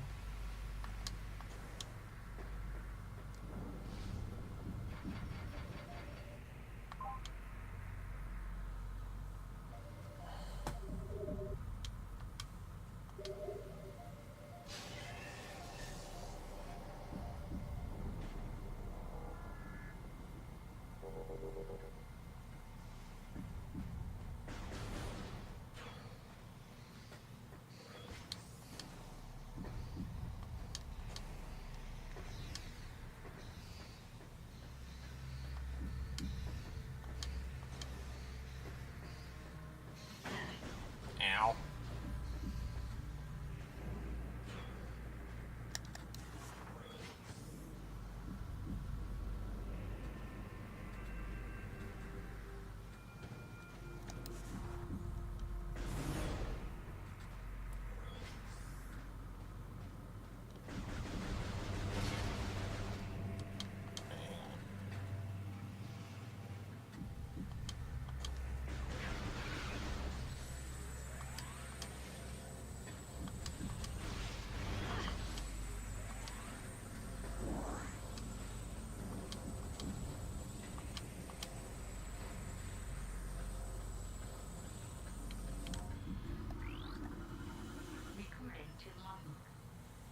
The stellar object.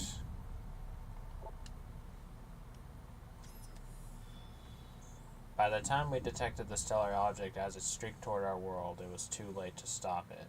We fired numerous weapons at it in a vain attempt to alter its trajectory. Nothing worked. Our efforts placed a great strain on the energy controllers, and we weakened Ether. All we could do as the object drew near was take shelter and wait. We gathered stores of food and water, reinforced the shielding on our dwellings, and spent the last hours in peace.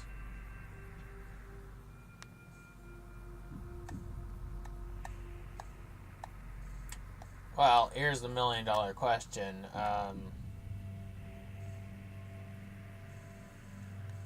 So what did the Luminoth do about food and water while they were living in the cosmos?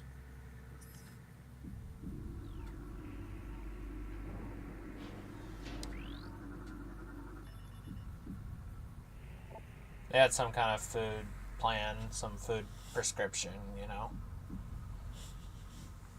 Sand gates will move to the open position.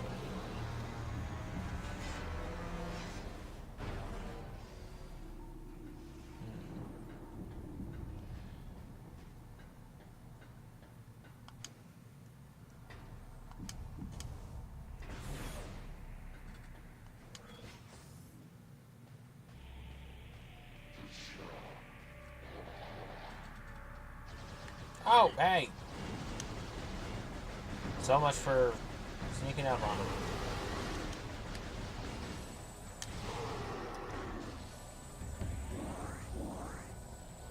Dang it, I wanted to finish him off by blowing up the containers.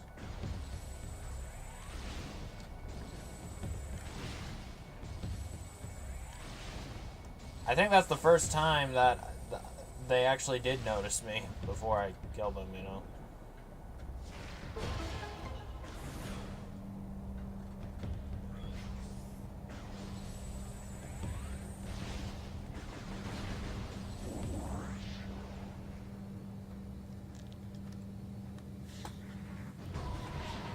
Yep, the boys are here.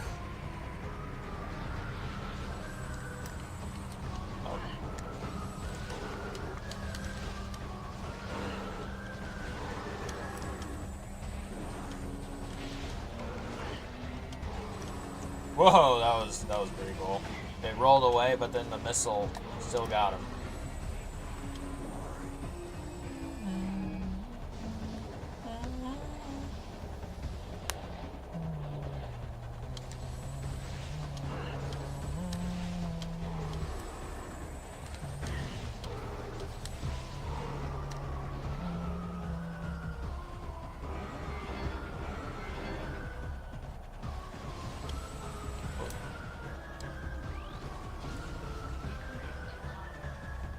Vigilance class turret. Manned defense system. Heavy weapon, fires powerful energy blasts. Use rapid movement and cover to avoid damage. The Vigilance class turret is found in many space pirate bases, built to support the Humility class turret. It is as accurate as the gunner operating it. Many young space pirates begin their careers as sentries. A tour as a Vigilance gunner is considered a mark of distinction.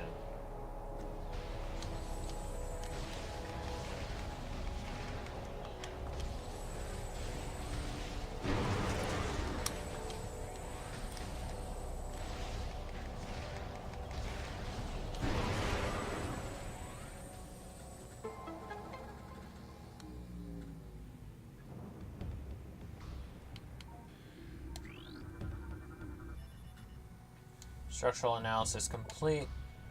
Crude but efficient device used to harness wind power. Components are of space pirate design. Yeah, okay. Oh, I didn't even... This is a space pirate crate. Space pirates strangely dislike theft. The only way into their crates is through the use of force. It's funny.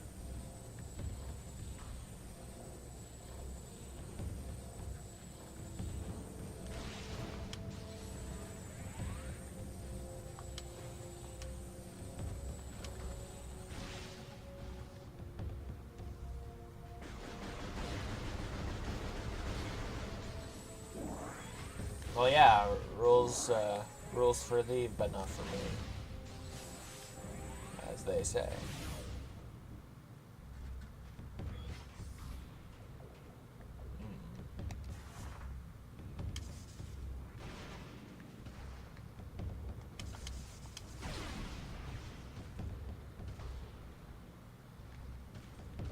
Nah. Hey there, little buddies.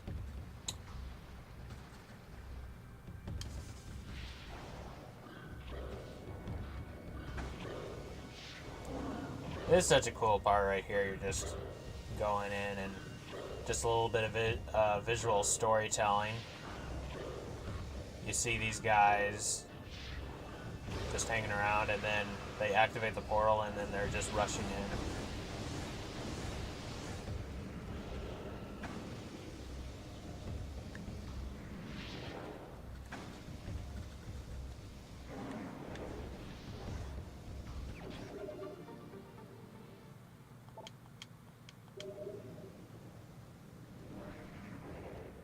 And then later you can scan a log and it tells you, what that was all about.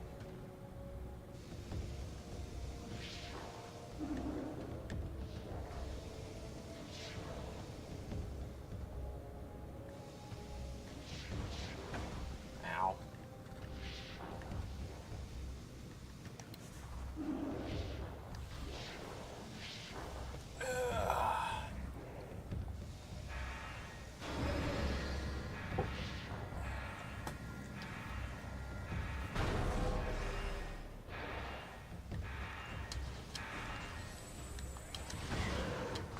Hello. It's your girl, Sammy. Sammy Aaron.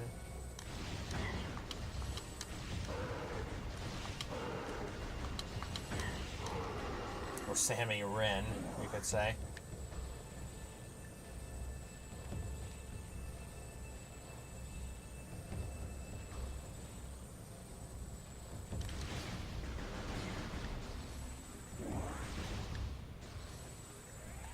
Not to be confused with Kylo Ren.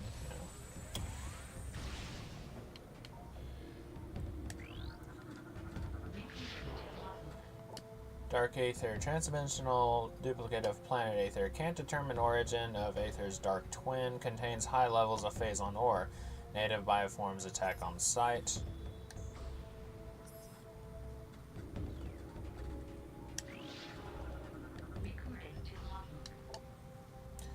Planet Aether, obscure world in the Dashus system. Planet is unstable due to transdimensional flux. Warfare has devastated a good portion of the world's population. Finally, extreme climate shifts have left most of Aether uninhabitable.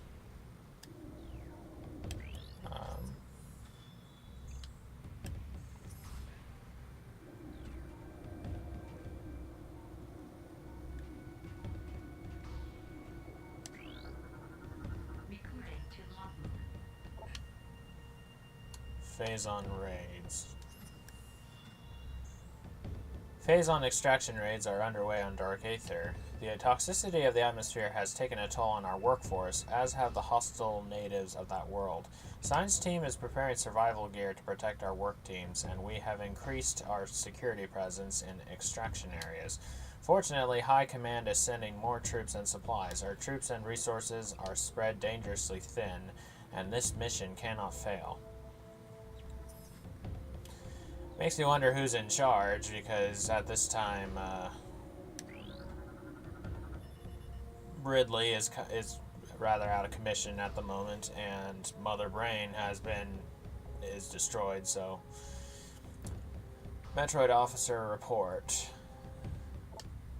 The order to mass breed Metroids is insane. We have no space to store them. Perhaps when Command is sharing a bunk with hungry Metroid infants, they will rethink this unwise order.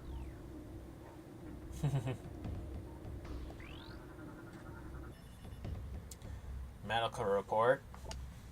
Technician 12 relieved after showing symptoms of phazon fever, in where he claimed the phazon as his own and held us at gunpoint until security arrived. That's a problem. Sentry report. I grow weary of standing watch on a wasteland. The accursed Marines are weak and vulnerable. Why do we not attack? They owe us a fate debt for the attack on our supply ship. Instead of settling accounts, we sit around in this sandpit like a group of timid old spinsters. It is time for action.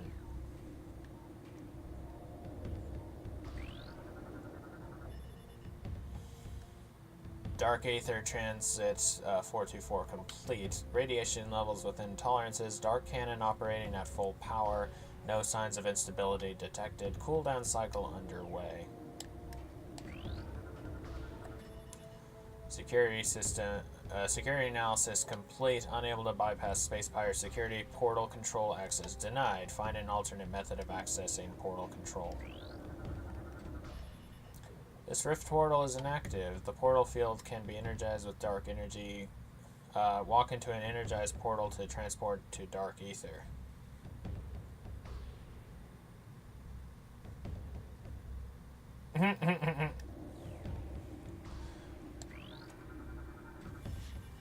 Casualty report. Mining Expedition 422 reports 3 dead, 2 injured, 1 missing in action. Captured bioform transferred to science team for study. Security report. Commando Unit 87 has failed to report. Unit was dispatched to recon the swamp, a potential site for a new base, aka Torvis. Unit 98 sent to investigate. It probably became prey for the Hunter Ing. Security report. The marine vessel has been under attack by indigenous predators for several days. Casualties are high. The marine force is near elimination.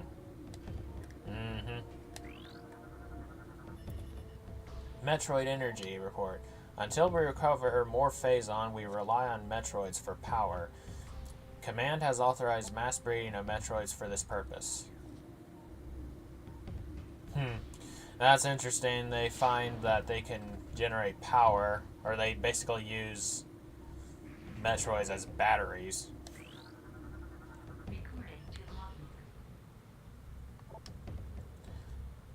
Phazon operations. Science teams detected the presence of Phazon in the Dasha system 4 cycles ago. High Command authorized the deployment of our team shortly thereafter. Our orders are to establish a base on planet Aether and evaluate local Phazon resources. Because this world lies on the periphery of Galactic Federation territory, we are following stealth protocols at the highest level.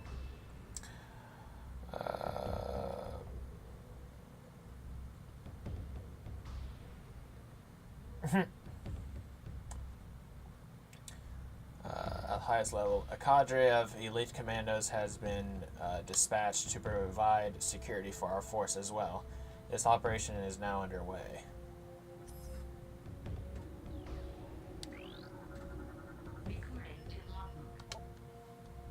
Local conflict. Intelligence reports on the indigenous population of Aether are in error. This planet is not at peace, nor are the inhabitants docile. Evidence of a Class 4 conflict is present here, though hostilities are at a minimal level now.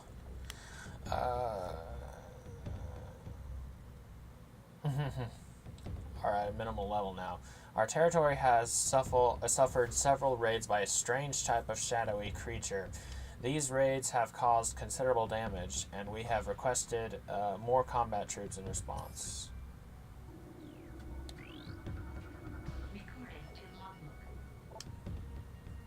Great discoveries. A spatial anomaly has been found within our base. We believe that this rift in space-time leads to a parallel dimension of some type, but have been unable to interact with it thus far. A strange artifact was found near the anomaly as well. It may be a weapon or a generator of some kind. Perhaps it is the key to accessing the anomaly. High Command is eager for reports on the relic. A new weapon for our arsenal is always welcome. With a rocket launcher in my hand, I'm heading out to work in the Darkling's land.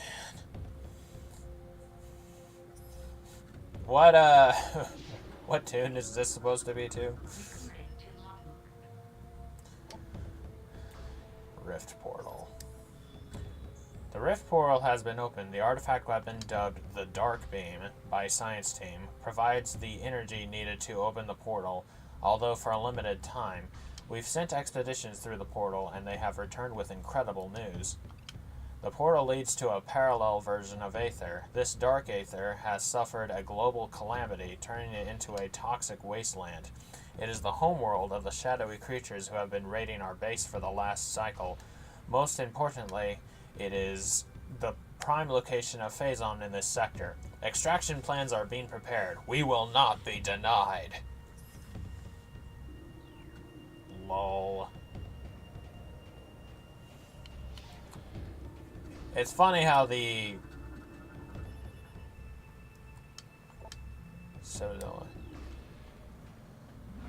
The Space Pirates sort of unintentionally become sort of the comic relief of the Prime games because they're just so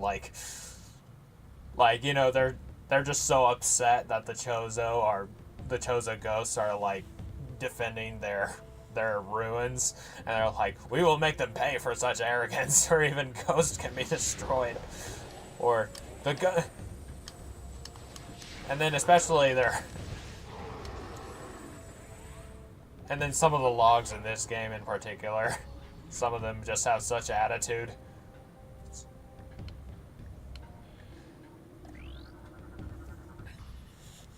Security alert, all systems and units, detonate.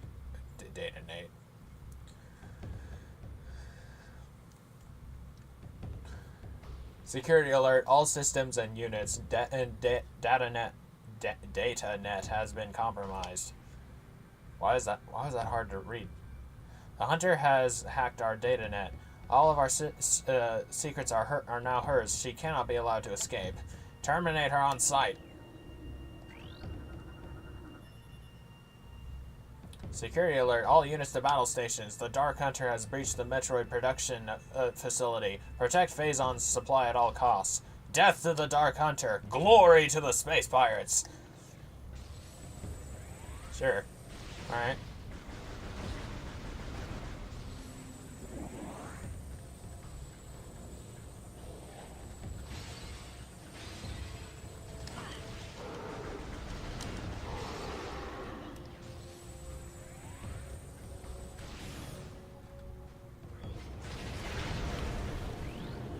Dang it.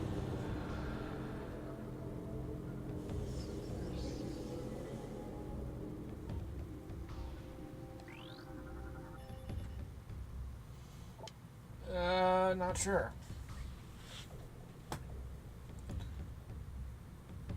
But, yeah, it's not referring to me. Unique energy required. Okay.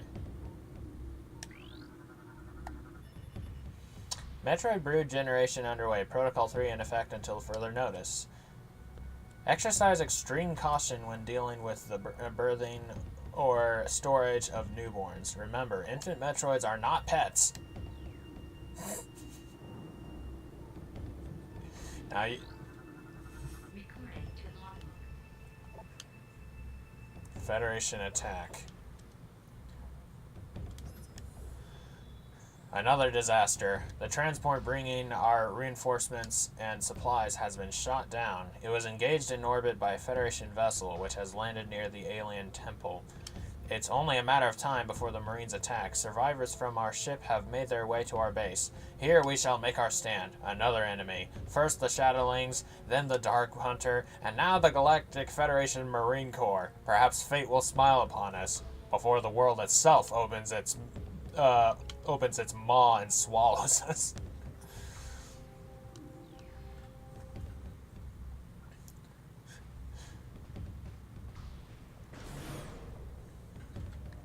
Oh, wait.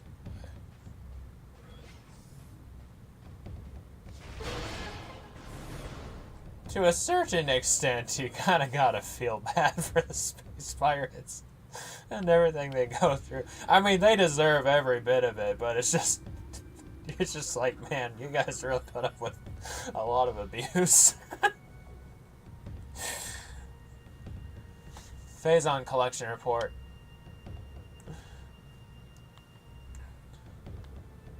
Phazon supply at Site 1 is diminishing. Sites 2 and 3 are supply rating above 90%.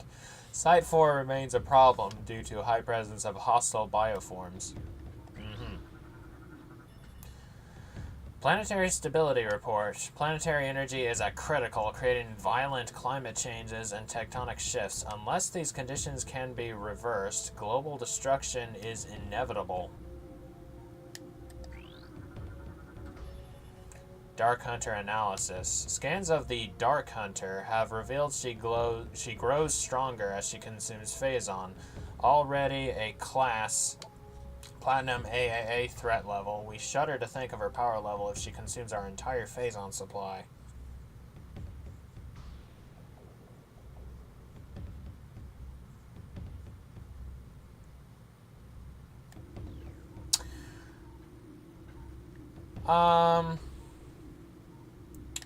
That's not really addressed. They kinda, I mean, you do know that the pirates, like, when the Federation grabs the Phazon, that's, the Phazon and Aether, they did leave some behind that the space pirates grabbed as well. It seems implied that after this, the space pirates kind of faded, or either left or were wiped out. Whoops.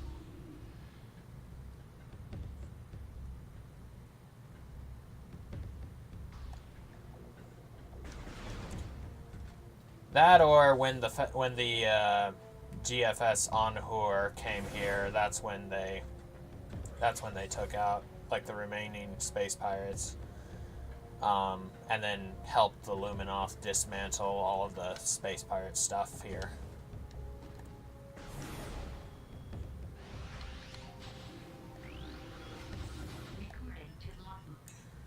Humility class turret.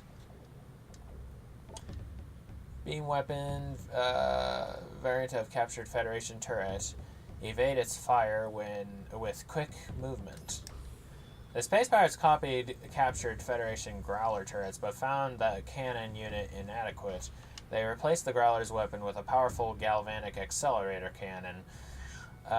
The Humility turret packs a strong punch, but retains the Growler system's weaknesses. Fast targets can evade the crude targeting system, and the target can't take much punishment.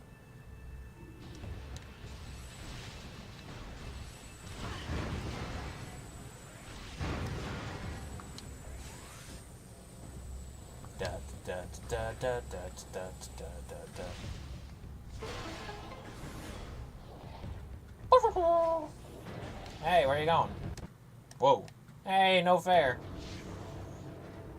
The screen blacked out for a second for me there, so I couldn't scan the skiff.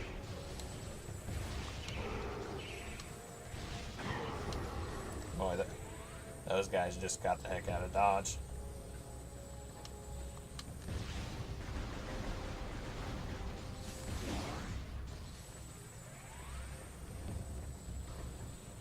Oh, hey there.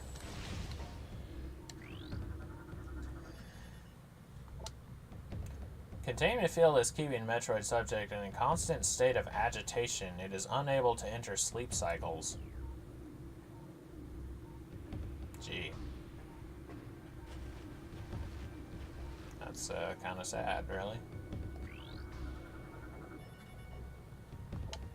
Metroid subject has several blast wounds from space pirate weaponry on low power settings. They wanted it alive after they were finished with it.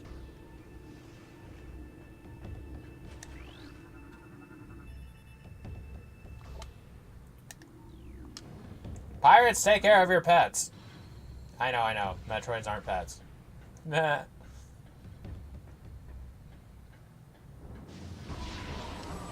I'm gonna have to call Animal Protection Services on you guys.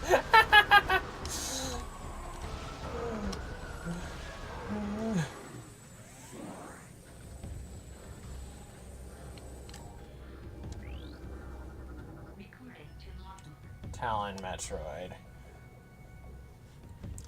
Talon Metroid Energy Craving Parasite. Taken from Planet Talon 4, target leeches bioenergy from its victims. Stunned by concussive blast, vulnerable to dark energy.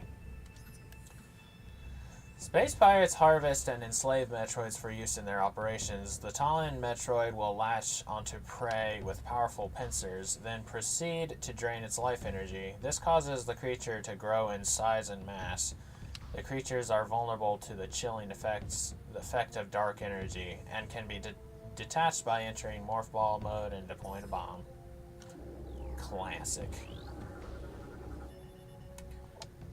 Evidence of symbiotic bonding present in subject's system.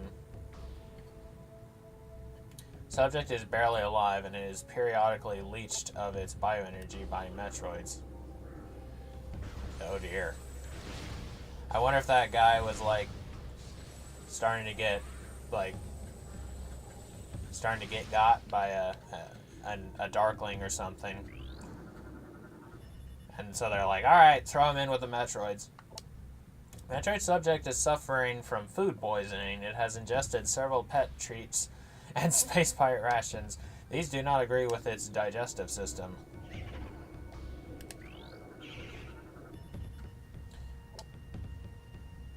Metroid subject has been energy drained repeatedly over the last 3 cycles. Subject's cellular structure has become unstable as a result.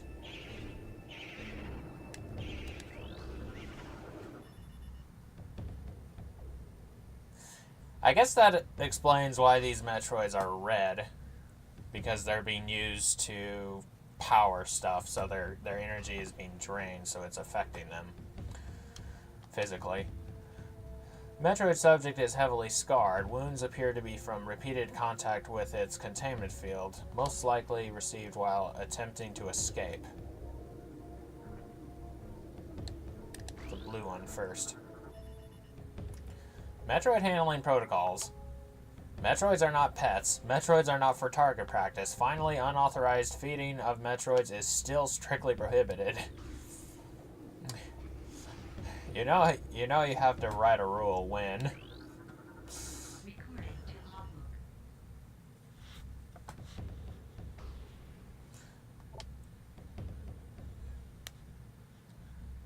The Hunter.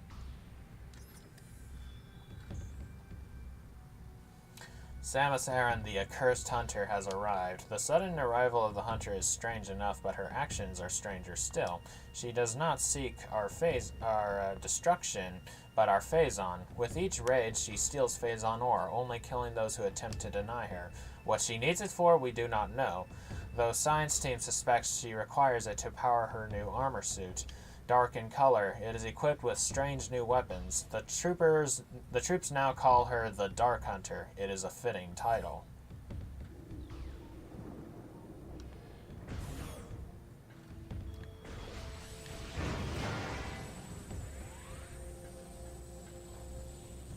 I mean, of course they would think that it was Samus at first.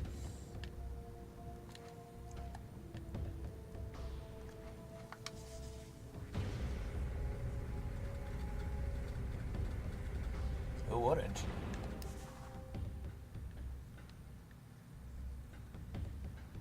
Well, I guess Samus herself.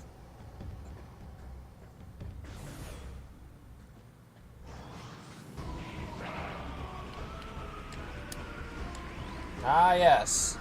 The Arrow Pirates. Pirate Arrow Trooper. Airborne Assault Trooper. Fast-moving and extremely well-armed, jetpacks can be overloaded with thermal damage. Pirate Air Troopers are known for their cold precision and utter cruelty. Armed with both beam and missile systems, the Air Trooper can be a difficult foe to engage, especially at range. Their jetpacks can be overloaded with heat-based attacks, however. These units prefer death before dishonor. An injured Air Trooper will make a suicide strike before allowing himself to be captured.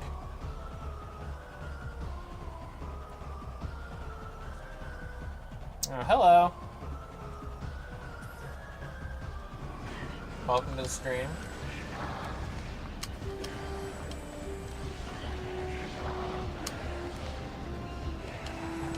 Yay!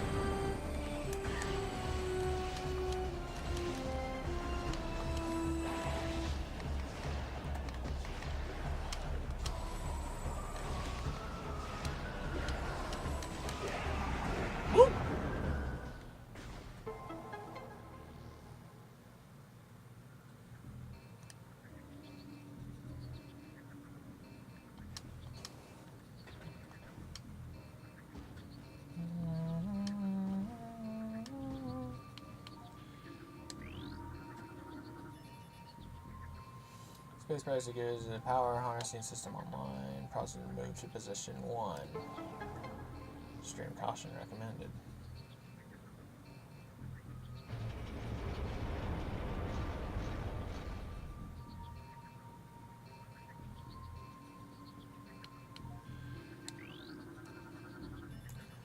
Production report, Metroids. Mass breeding of Metroids underway. We will meet command's quota within a cycle. Storage remains an issue. Recommend expansion of existing facility before a critical Metroid level is reached.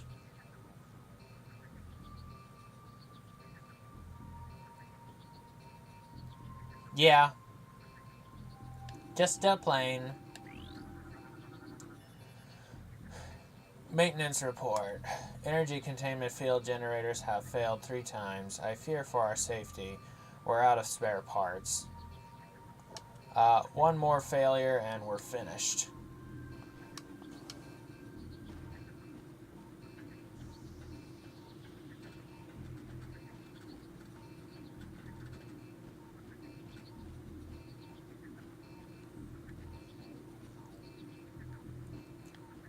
Let's see.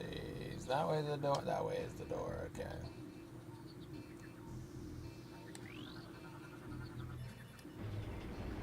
Oh wait, this is the middle one. Oh well. For my intents and purposes, that's fine.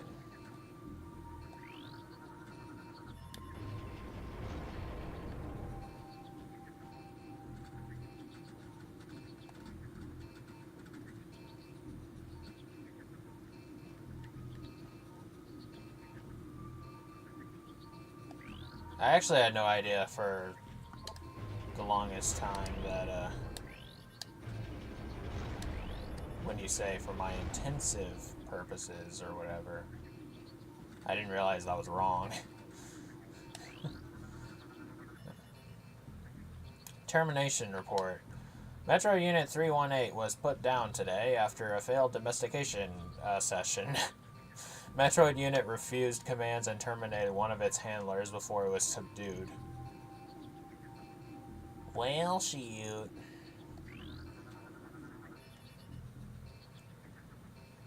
Injury report. Unit 686 released a Metroid for target practice today. The Metroid then assaulted 686. He should be regaining brain functions in a cycle.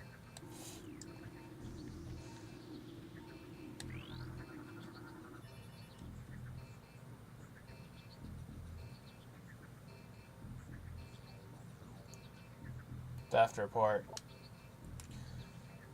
Three Metroids have been stolen. All on-duty units have been questioned.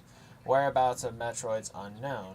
Doubling security in Metroid areas until further notice. Security report. The Dark Hunter was spotted near the Metroid tanks. She attempted to breach the containment racks without success, then escaped. Perhaps she's behind the recent Metroid theft.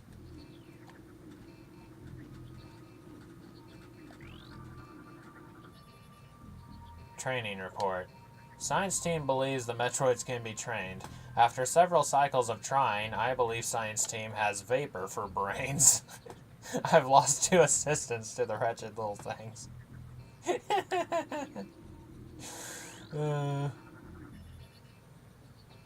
Discipline report. Units 013 and 043 have been placed on low rations after being caught configuring the power storage racks for amusement purposes. Agility training is to occur only in sanctioned training areas.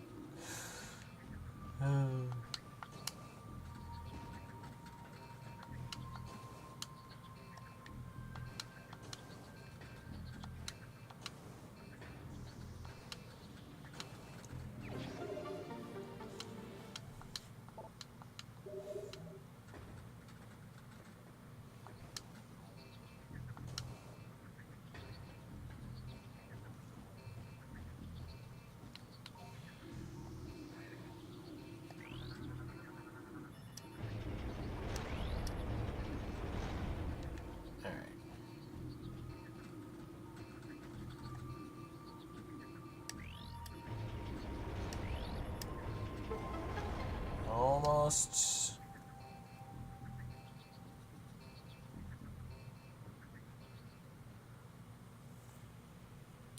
Take dark explosion by explosions.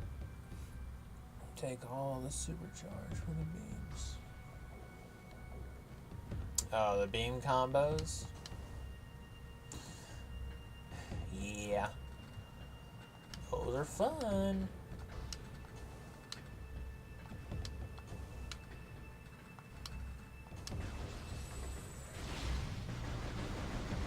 Almost ready to wrap up. Just,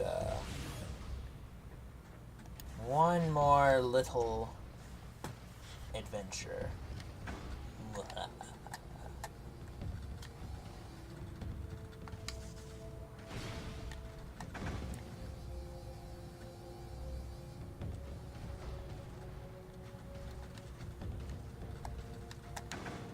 Ow.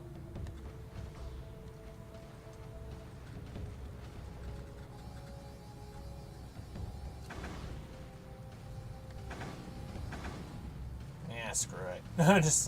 I'm headed towards a save anyway.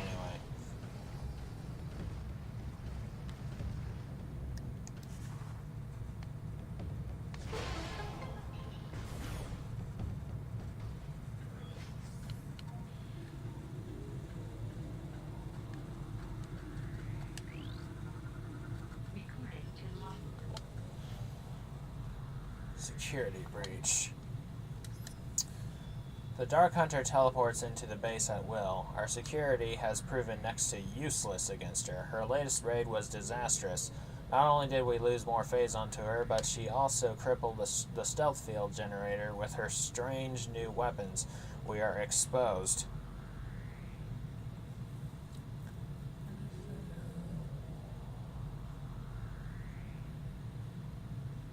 It's alright. But a strange new one. We are exposed. Until the replacement generator arrives, we will be vulnerable to scans and detection. Our presence here is still minimal. Should the Federation find us, we will be unable to defend our position. Fortunately, Aether is on the fringe of Federation space. With luck, we will have a stealth field back in effect before being detected.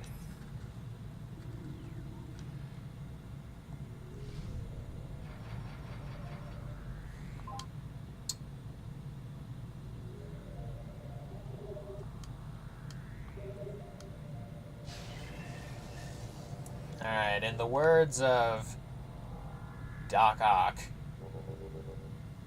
just one more little chore.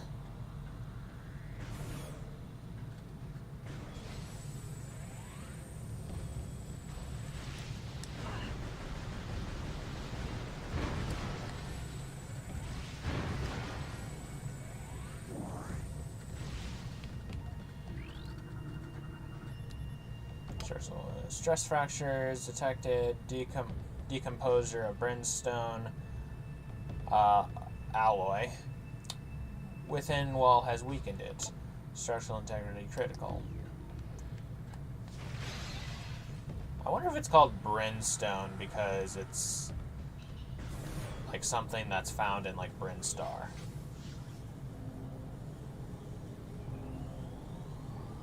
Aha! Structural analysis complete. This is a standard Kellium energy reactor converted by the space pirates to process phazon energy. Shielding levels at 220% and holding.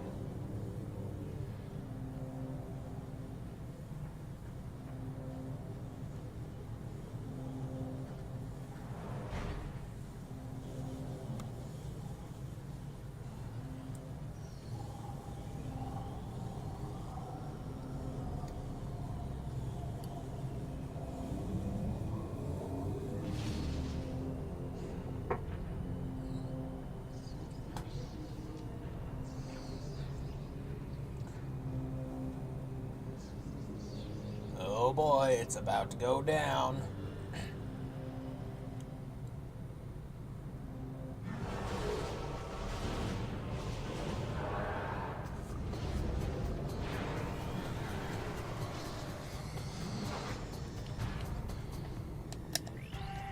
Nope.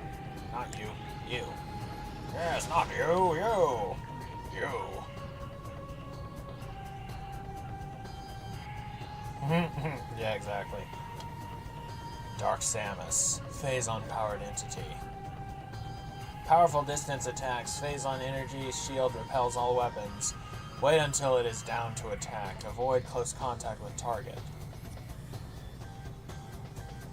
Scans indicate the presence of Phazon and your genetic material within this entity. She wears a version of the Varia suit, altered and augmented by the Phazon within her. Primary weapons include the missile launcher and a scattershot variant of the power beam. Boost and jump abilities are superior to yours. The ability to generate Phazon energy shields is also present.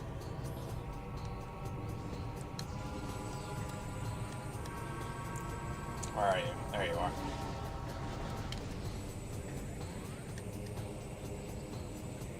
Oh, hello. Ah! It's a neat little trick you got. I don't get to do that. No. Oh. You know, you kind of camouflage, don't you? Ah, gotcha. Wow. Hello. She moves around, so you easily lose lock-on of her. Whoa, where'd you go? Where'd you go? There you are.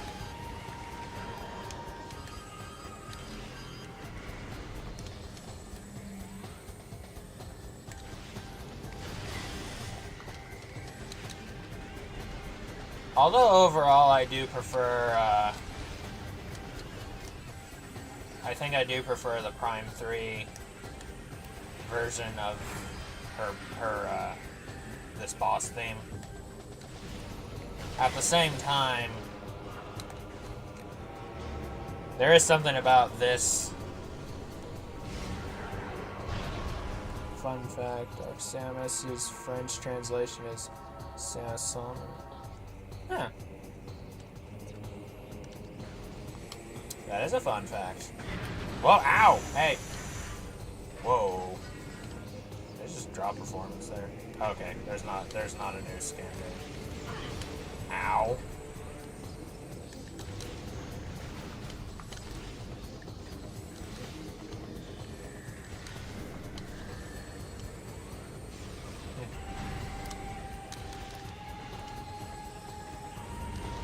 I'm like learning a bunch of languages at the same time. And so I always like to learn new things about different languages. So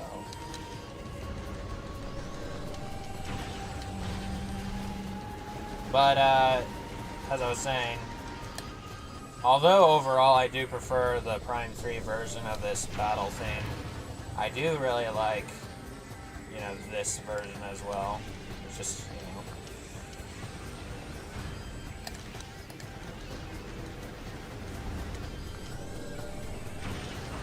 Ow.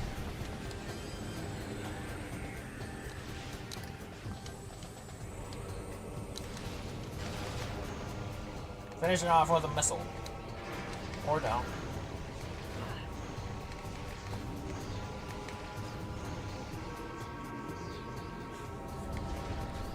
Oh.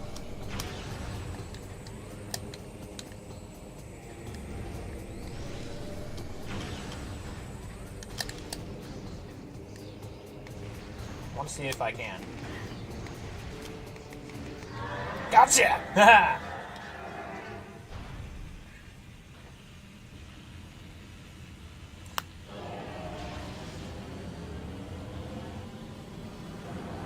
She's gonna blow!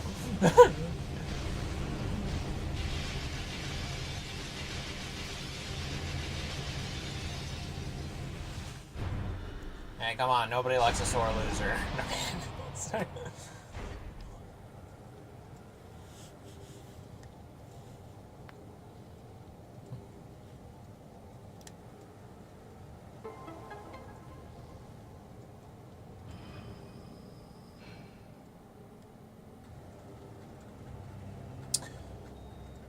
Well, that is an interesting question. It really depends on which Dark Samus and we're talking about. If we're talking about the Prime 2 Dark Samus,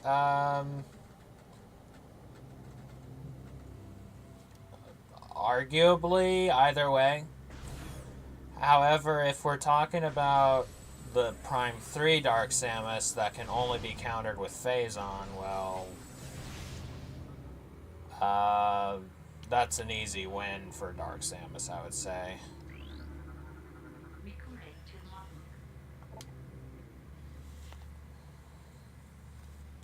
Shadow War. The local war has escalated in intensity. The Shadowlings from Dark Aether have launched an offensive. The assault seems focused on a central network of buildings atop a mountain, a base perhaps. Strangely, this attack coincides with a rise in planetary instability. Perhaps these shadow creatures are using a new weapon system. The Shadowlings must believe us to be foes, for they have hit our base numerous times as well. We are holding, but attrition is taking its toll on our troops and resources. Reinforcements are en route. We can only wait and defend what is ours.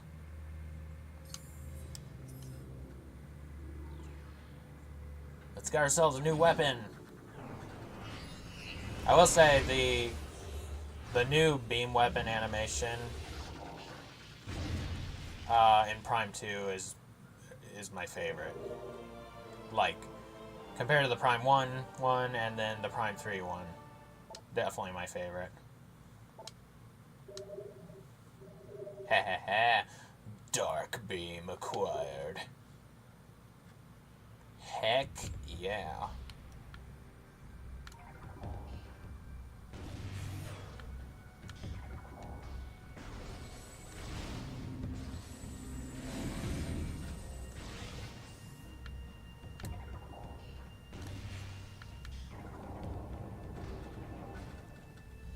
Alright, but we won't go through there just yet. We'll just go to the safes and then go ahead and call it.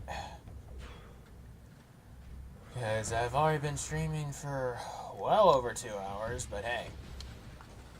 I was just like, I'm kind of close. I'm kind of close to fighting Dark Samus.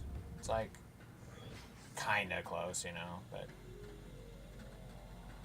anyway.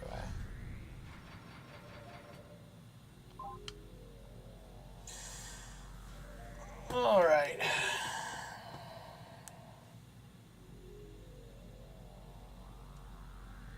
Yeah, it's an interesting question.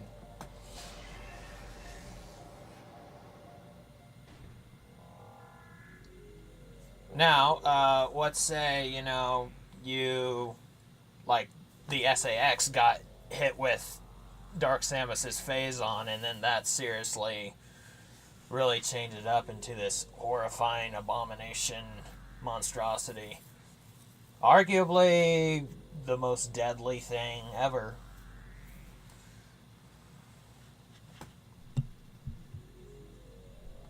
Yep.